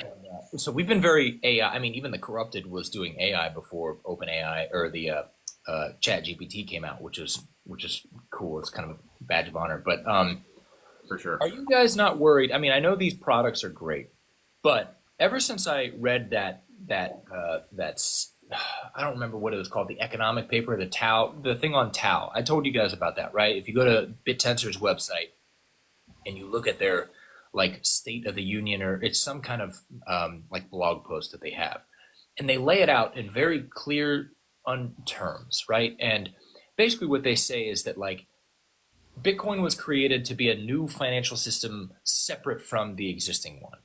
And that's what Tau is for AI. Because although there hasn't been a crash of 2008 in the AI world, there are a very small amount of centralized entities that are commanding the development of AI. And that's worrisome, because whoever creates the AI first will have the keys to the kingdom. It will just dominate everything else. So even though these products are great, do you guys not worry, or should I say, how enthusiastic are you about a more decentralized approach to AI, and does it have a chance against products like ChatGPT 4.0? So I am so bullish on this. I'm not as bullish on Tau because I don't understand it as much, but this is why I am so insistent. This is the real promise of AI crypto. It's not, I'm an AI company selling you a GPT, buy my crypto token so I can make money. It is decentralizing the process of inquiry so that there is no one organization or entity who owns the whole thing, who owns all the compute, and who has the right or the authority to make it so that when I say, hey, GPT, tell me a dirty joke, it says, I don't think that's very appropriate. That absolutely cannot be the case if we have a tool this powerful. And the only thing that can give it the kind of verifiability, but also like the kind of decentralized infrastructure is crypto. I posted a video with Eric Voorhees, who's the founder of Venice AI, and that's what they're building. And he speaks super cogently about it. I think AI absolutely needs to be decentralized like that, and that crypto, meaning blockchain generally, tokens generally, not like number go up. It's the only thing I know that can do it. Okay, then the second question, what do you think about that? Does it stand a chance against these kind of products that are already out in the market? Because what you just described is Tau. The only difference is the infrastructure. So they accomplish that goal of trying to build this advanced generalized AI with subnets, just like kind of how AVAX does it with their, I think they're called subchains. But they started at 32 and now there's more. So they're adding like 4 each week until they get up to, I think, 64 or something like that. But basically each subnet does something different. So AIT does mathematical logic based, there's like a healthcare one, there's the markets one, and they all kind of contribute to this whole ecosystem that will be the knowing everything. I think if the product is good, it'll scale. I think that the existence of a super centralized, super great product will not necessarily eliminate. I think it will do the opposite. I think people over time will come to realize how frightening and terrifying it is for OpenAI, for a private company to own that kind of thing that we depend on and use every day. And it will teach them the benefits of that kind of service and also the benefits of having it decentralized. And if there is a good user experience alternative, like Machiste says, open source outcompetes private stuff pretty much in every case, pretty much all the time. So it will be able to scale there quickly. But has there been an excellent product created from a decentralized team? Yeah, absolutely. Linux is the most used operating system in the entire world, and it's totally open source. Is it? Yeah. Like 90%. The most used? Absolutely. The original Android platform, too, was completely open source and built by a giant decentralized coalition of developers who just all threw in little pieces. My dad threw in a piece. Okay, well, those are good examples. And just generally through history, I'm not the most well-informed on this, but like Chris Dixon speaks about it a lot, and it's easy to verify if you just Google like open source versus private. And I bet Machiste knows 2 or 3, he'll drop in the comments. It outcompetes private closed software regularly. So we're not at the point yet where OpenAI is so far out ahead. And even if we got there, it's like stablecoin, it's like CBDCs versus Bitcoin's argument. If the government came out with a CBDC tomorrow and made everyone everywhere use it, that would be the best thing that could happen for Bitcoin or for decentralized stablecoins, because people would understand now more than ever we need it. What about, okay, so I hear you on the Linux and Android stuff. What about more of a product, though, where there's like a front end and it's something that you use for a specific purpose rather than kind of an, I don't know, I feel like an operating system is more of a framework. Like a physical product, like a squeegee? No, but like if there's like a website, like a Uniswap or something like that, you know, where you can go to use it, and there was like design elements incorporated and stuff like that. What I'm getting at is like, can there be a decentralized version that's as slick as ChatGPT 4.0 if it's done by a decentralized team? That's what I'm wondering, because they clearly have smart people all working together towards a unified goal, and they've created something really impressive. And I don't know if we've seen anything like that that's been done from a decentralized How about WordPress? WordPress is open source. Is it? Yeah. I know that. I mean, I'm thinking about like collective networks too, like for buying and selling. Like, you know, they've obviously gone, you know, there's downsides to all that kind of stuff, but like, you know, Craigslist at a time.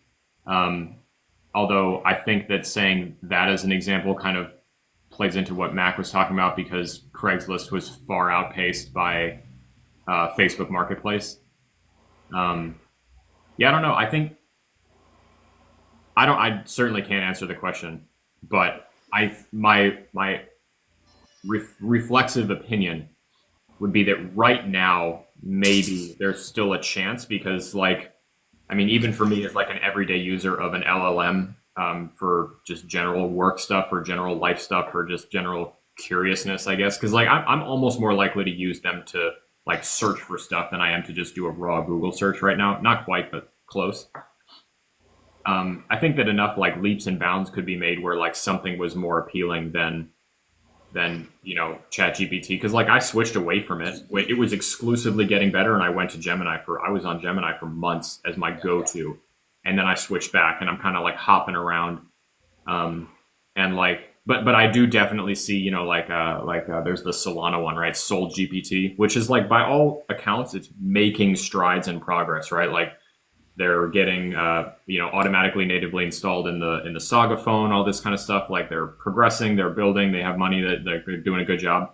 But like the product is just like so far and away worse in every way, shape, and form than using like ChatGPT or using Gemini or using, there's a couple other, you know, good ones or whatever. So it just seems like a worse version of that. And then all the other ones that are interesting, they're all building on OpenAI's API anyway. Yeah. I don't know. We've all talked about this with relation to DAOs. You know, like most DAOs are a fucking meme. Like it's the idea that everyone will contribute their voice to be heard, and the intelligence of the crowd will guide the product in the right direction. And it's like, first of all, a lot of people are just dumb. You just got to say it.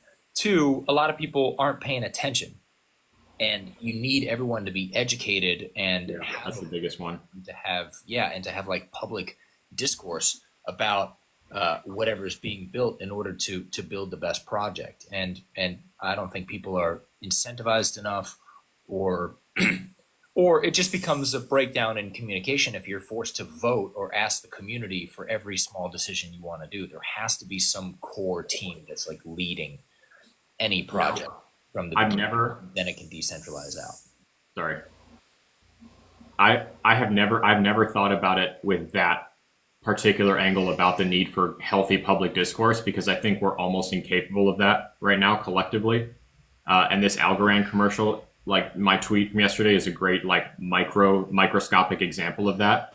And it throws people off so much whenever like, if I get in a political conversation with someone and then I end up like agreeing with some of their stuff and disagreeing with other stuff, and you know, like it's the oh, you don't like Trump, so why do you like Biden so much? I'm like, well, I never said that.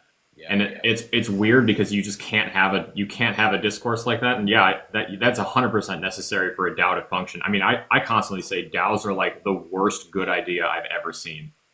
And I've never seen one work well, because in order for one to be actually worthwhile, it would have to be something mundane and boring that could benefit from the structure, like the public library, the farmer's market, but no one's going to be a millionaire because of it, so no one's interested. And to the incentive conundrum, for sure, right? Like, to get everyday people to be interested in governance or something, you'd have to incentivize them to do it, which means they're there for the incentive, not for the focus of being good stewards of the governing thing that they're supposed to be in charge of.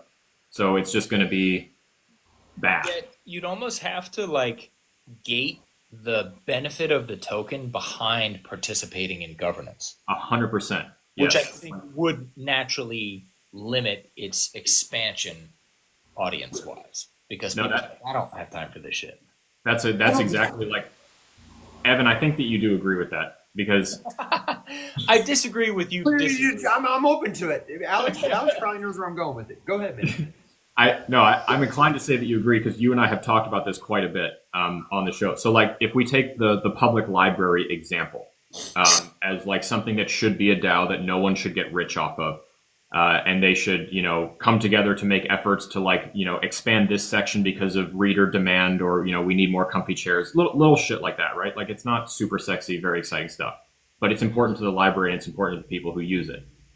The token that you would use to like cast your vote, you should just like get one every time you check out a book.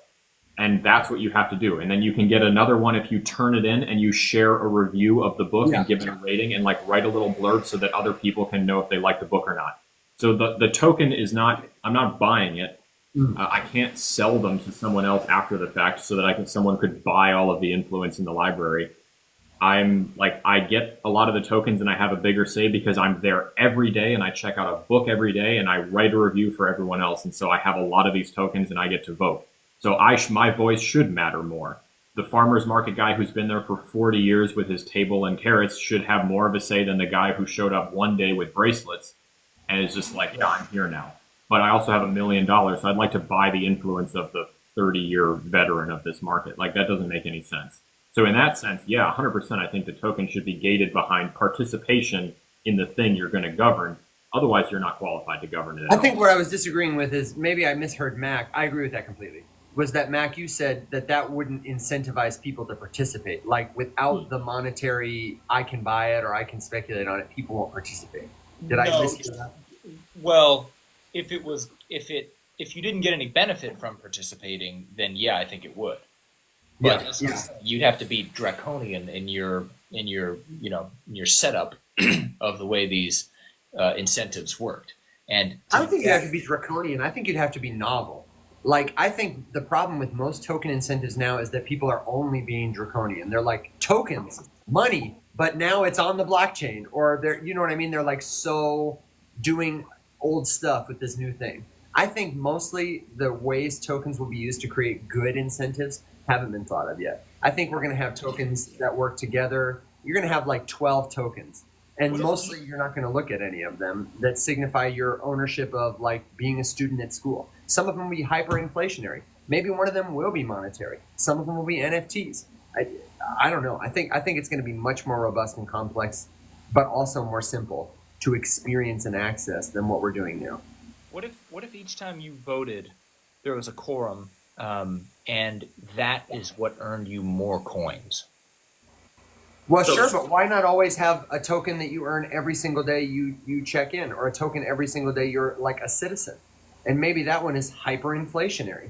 And well, you could it depends on the value of that, though. Like, is it more valuable to just be a token, or to actually like contribute to the development? Well, it depends on the incentives that we align. For example, if it's a token for the city of Memphis, and you have to spend, you can spend some of it. Every day you're a citizen of Memphis, you get one kind of token that's fungible. You get 1,000 of them every day. They're inflationary. They expire quickly. So that if somebody moves away from Memphis, then they won't have as much access or privilege as somebody who's lived there for a long time or who lives there right now. When you go to the grocery store, if you trade one Memphis token in, you get a slight discount on your groceries. You can pay taxes or stuff with it. It's not necessarily monetary, but it could accompany money. You might have another token that's an NFT that is not controlled by you, but is controlled by a government contract, so that when you move, you can no longer access local elections. If you're a school board member, you get school board tokens every day that are hyperinflationary, but you have an NFT that represents like your participation in the vote, so we can see what your records have been. I'm talking like tokens for everything, most of which can't be bought, but all of which allow you to participate in simpler, better ways in the stuff you love, like the library, like the voting. Yeah, I hear that. I do think that there could be more ways to use it for sure, but I don't think anyone wants to hear hyperinflationary. Why not? If you founded a company yesterday, let's talk about That's like one of the hyperinflationary use biggest case. fears of the world today.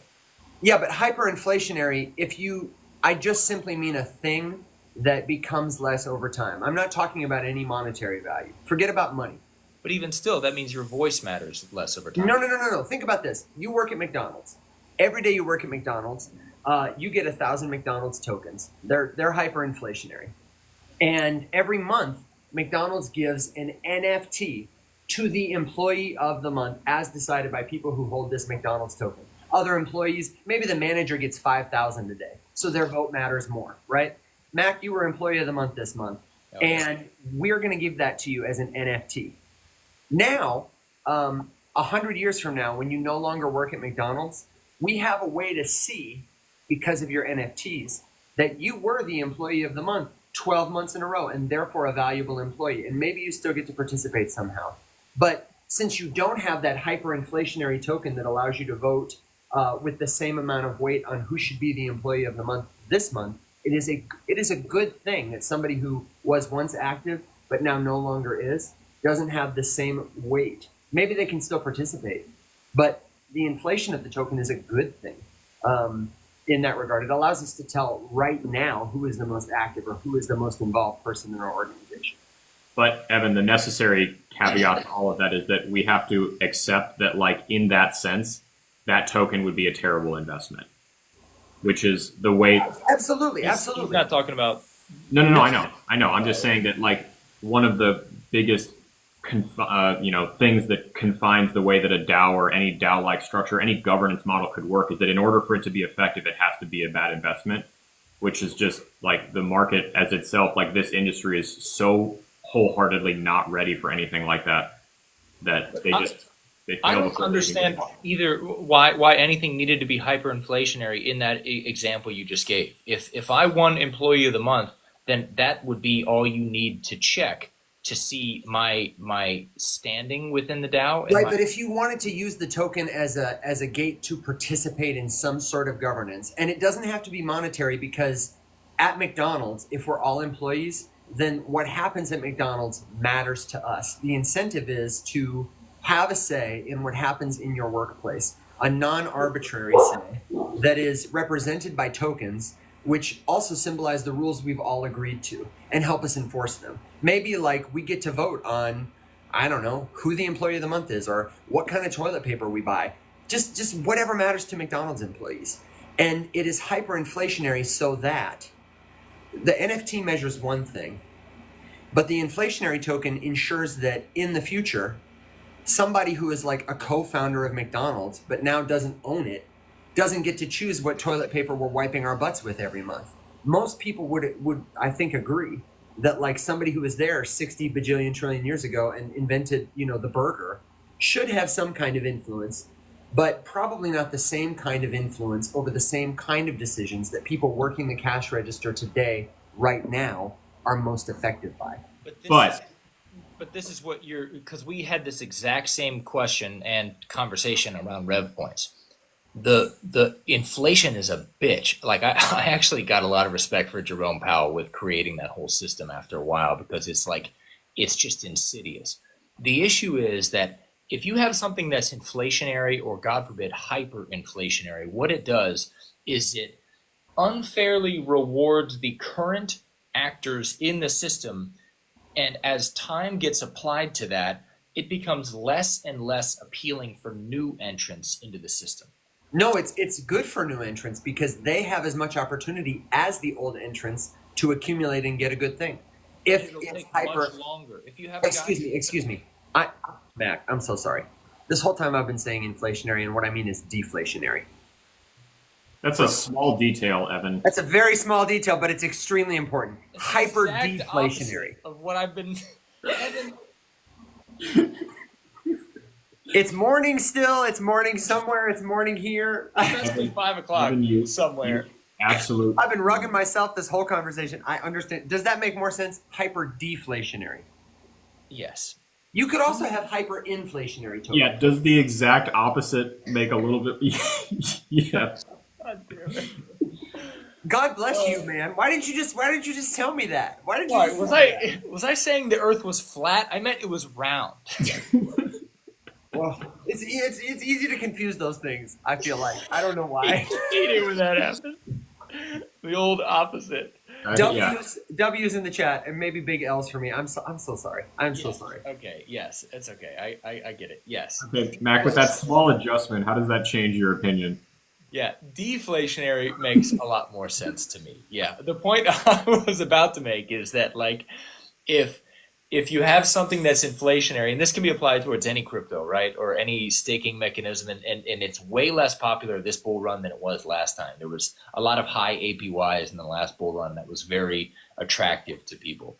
But what they didn't realize, or what, kind of came to pass, is that as they're earning all this yield on staking, so is everyone else. And there's a lot of tokens coming on the market, and so they're dumping. That's one thing, if it's attached to value. The other thing is that if you are earning a lot and you're in the ecosystem for years and years, then the person who just gets started is going to have way less than somebody who's been there and may not be more valuable but has more time in the game, and it's hard to compete against them and add value. That's exactly what inflationary means. Yeah. So Good job. someone asked, can Evan be fired? And the answer, I'm sure, is yes. But then you just get to hang out with these guys, and that'd be fun, but probably not as fun. You just never know what I'm going to say. That's funny. Anyway, Alex, Mac, what are the? Can we bring it back around now that I've taken entirely too much time? Can I tell you just a segue topic that I just would love your opinions on if you have a solution to it? Dave asked me this the other day about crypto taxes. And eventually we're getting to that time maybe where we're well met. So if you've got a question, let me know. A crypto question. I promise we'll get the words right. But I had a question from Dave that I ran by Angel, our accountant friend. And I want to know if you've heard anything different from Lorenzo or anybody else. Dave lucked out. He got a Saga phone, okay? And he has since received some pretty sweet airdrops because people know his Saga phone address. And there have been some great meme tokens, but there have been some terrible meme tokens. He's been dusted. He's gotten worthless crap. And the tax law is when a token comes into your possession, if it's airdropped, if you asked for it or not, that is like a taxable event. And Dave's question was, am I going to have to report this as income? Because I thought airdrops were income. And Angel had said, send it to the burn address or just don't report it. But I was curious. Mac, you're shaking your head. What do you do with stuff like that? Not unless he sells it for cash. I'm so sorry? Not unless he sells it for cash. It shouldn't be reported as income. Because that's what I thought too. Yeah, it's basically unrealized capital gains. I mean, not really. It's like unrealized income. But until you materialize that into dollars, then it's not considered as an income event. Yeah. But if he were to get that and then convert it to cash, then that would be considered income, but there is not capital gain precedent set for receiving income as crypto in the dollar equivalent on the day that you received it, even if you don't sell it, because that's the thing that almost tripped us up to the tune of hundreds of thousands of dollars with the mint.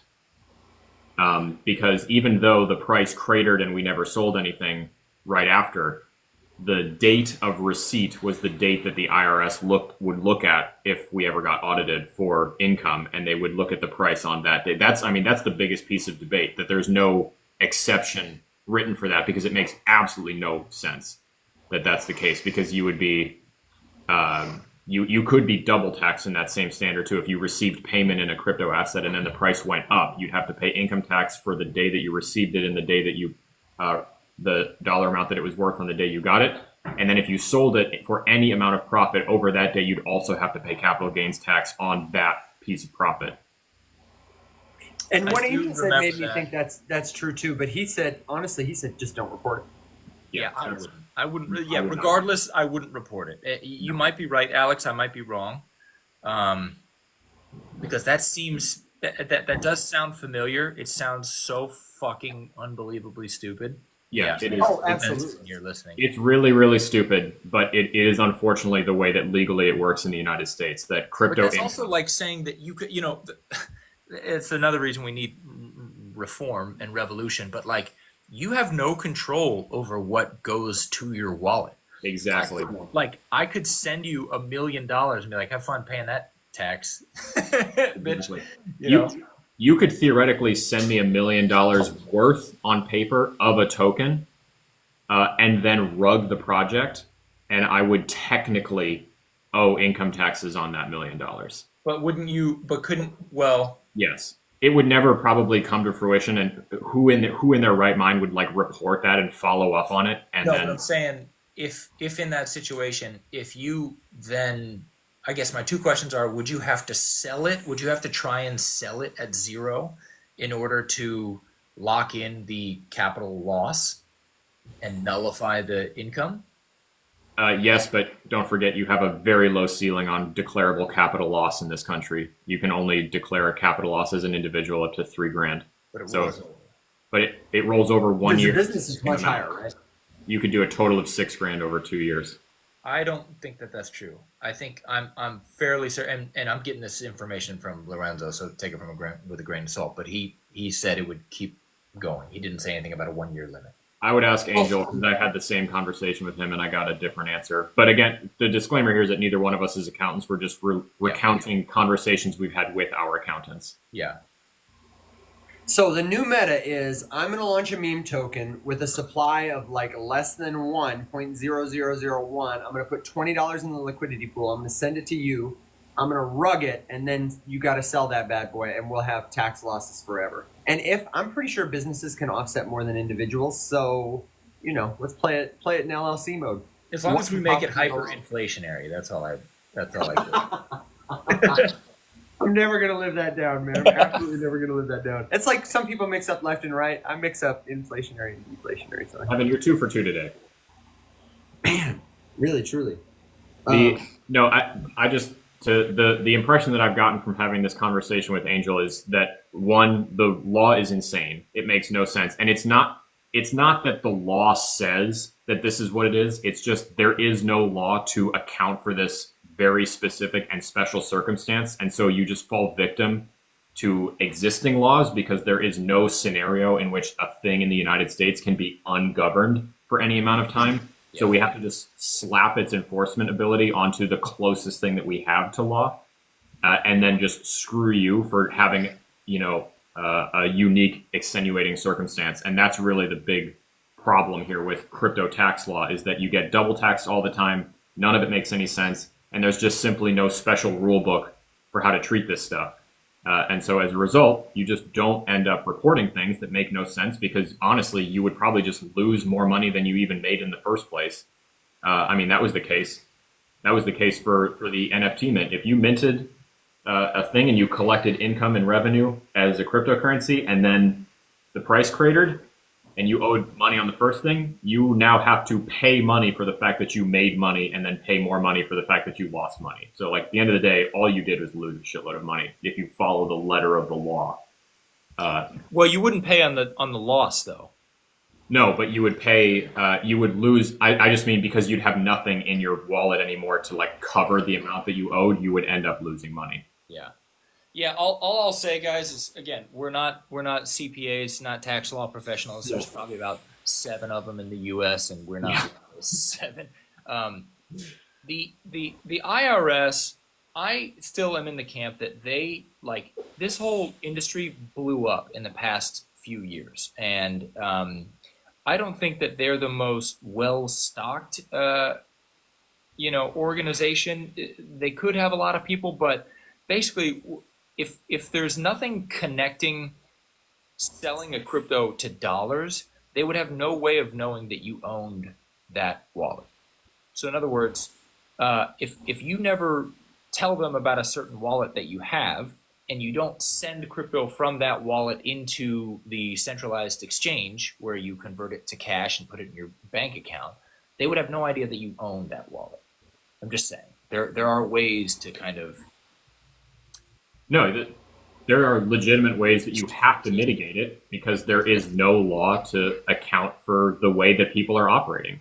Yeah. And half the time it's an exchange or it's a transfer of tokens, and they'll consider that a selling event, or it's a selling event or a staking, and they don't understand what staking is. They'll think of it as like there's just a lot of things that come into play, especially as it relates to short-term versus long-term capital gains. And even with that, there's different ways to account for it. You can do HIFO, LIFO, FIFO, first in, first out, that kind of stuff, and have different results as well. So there's already like a couple concessions made just automatically, even though there is technically no law to protect it. But technically, wallet-to-wallet transfers are taxable events. So, like, receiving crypto is a taxable event, and there's no law to accommodate for the fact that like Mack might be sending it from a wallet that he owns to another wallet that he owns. So like on paper, that's a taxable event, but no one.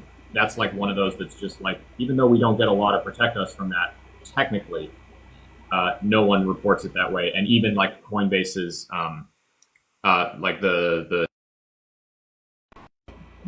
gives to you at the end of the year or whatever, even they don't account for that, like, transfers between different wallets, like inside the Coinbase ecosystem. And I've even had it now to where it recognizes like my documented MetaMask, that I'll like send crypto from Coinbase to my MetaMask, do DeFi stuff with it and bring it back. They like keep track of the difference between like what went out and what came back. That's the only part they talk about, which is really cool. Yeah, that they do it that way, because it's such a scam, dude. Taxes are such a scam. If you're out there, I've used my wife, who was in crypto tax, and the organization that she was with, they used Coinly as well. Coinly with a K, I believe. They do a pretty good job. You just link all of your wallets and your exchanges, and then you can go through and edit and let them know if something was done wrong. But no matter what, anytime you buy, sell, stake, trade, do anything with your crypto, you should be taking detailed notes of it. Keep the date and the amount that was transferred and or done. That way you can go back and check and make sure that you're getting the right numbers. Yeah. Yeah, spreadsheet works just fine. Something that you will remember later. And we've got, in the newsletter, we talk about Coinly all the time. We link to it. So if you don't have it, don't fret. We'll probably put it in a future newsletter. We can definitely put it in the Discord. And we have a really good episode with Angel that's up on YouTube. I think if you just Google Faceless Labs, YouTube, taxes, Angel. I don't know. You can find it pretty easily on our channel. And if you can't, come in the Discord. We can drop the link for you. It's a great conversation. There's also a good conversation with Lorenzo from a couple years ago, the Rising Up podcast. That's really helpful too, just generally. I think pretty much everything he says is the same. I don't think there's any outdated information because it's all outdated. But definitely check that out. Coinly's great. Well, fellas, how well met are you feeling? And do you think it's about time to invite last questions, good jokes, words of wisdom, final thoughts? I think so.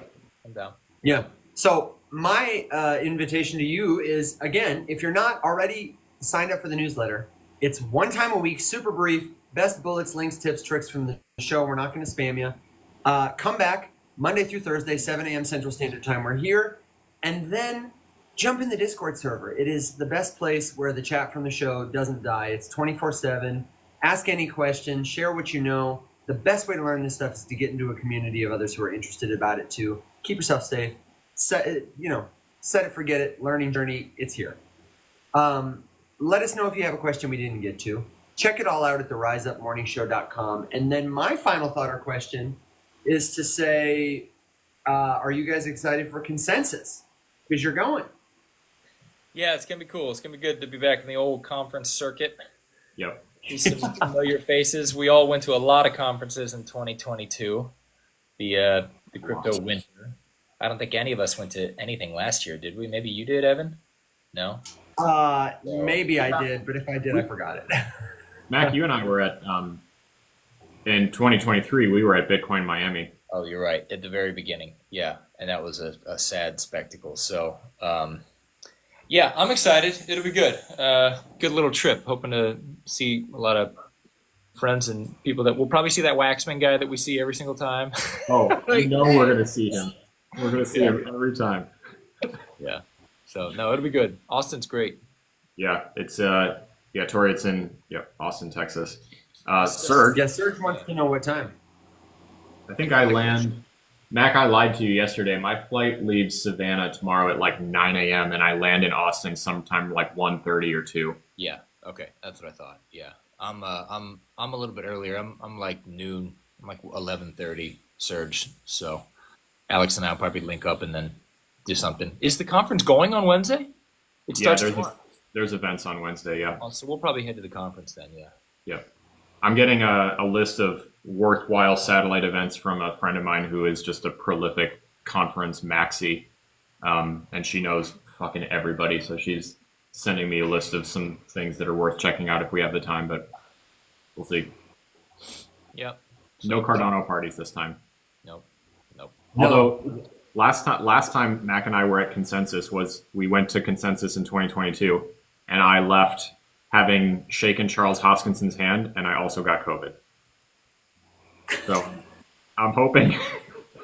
Correlation is not causation, Alex. Maybe this year he'll have the Falcon.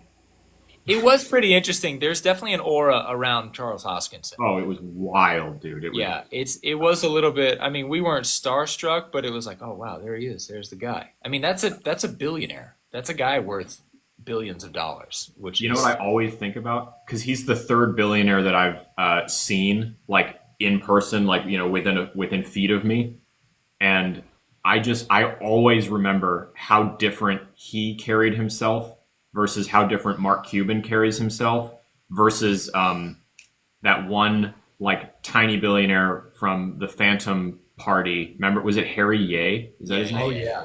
Yay. And this man walked in. He's not like on paper, his net worth is not as much as Charles or Mark Cuban.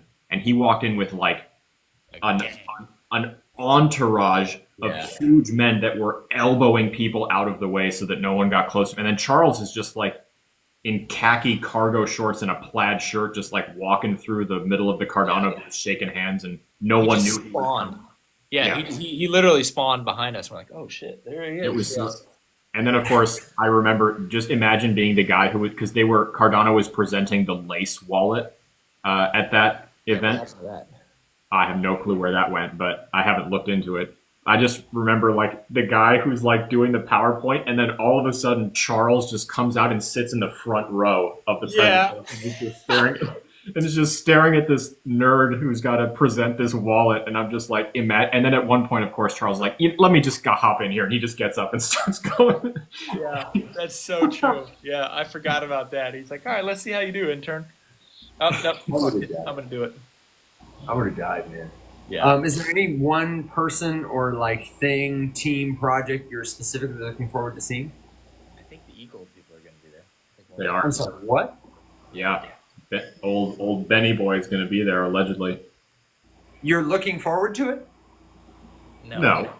Oh, I thought you said you were looking forward. No, it's interesting, but yeah, interesting. I have nothing against Benjamin. I just don't think I think he only covers one part of leadership, which is vision casting.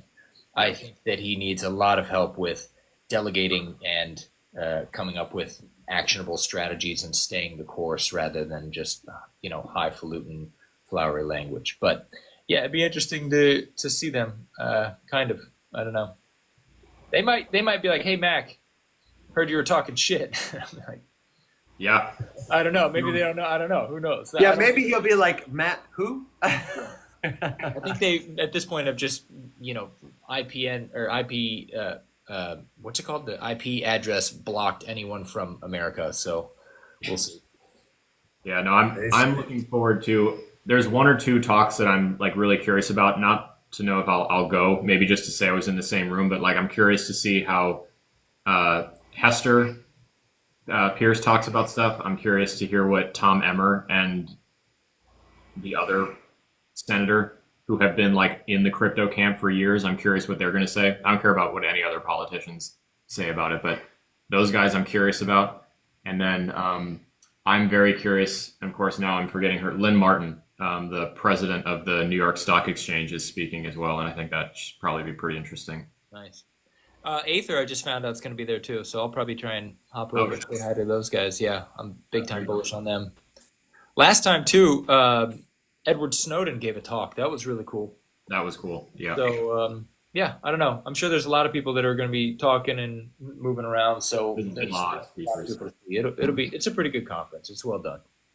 Yeah, no, Consensus was one of my favorites. I'm excited. I wish I could be there to hang out with you guys and eat portobellos in Austin, Texas, and hang out, meet Chris Dixon. But Chris Dixon. I'll be here holding it down. Ladies and gentlemen, We miss you, Monsters brother. and Machines. We'll link up soon. Oh, sorry. Go ahead. I said we miss you, brother. We'll link up soon.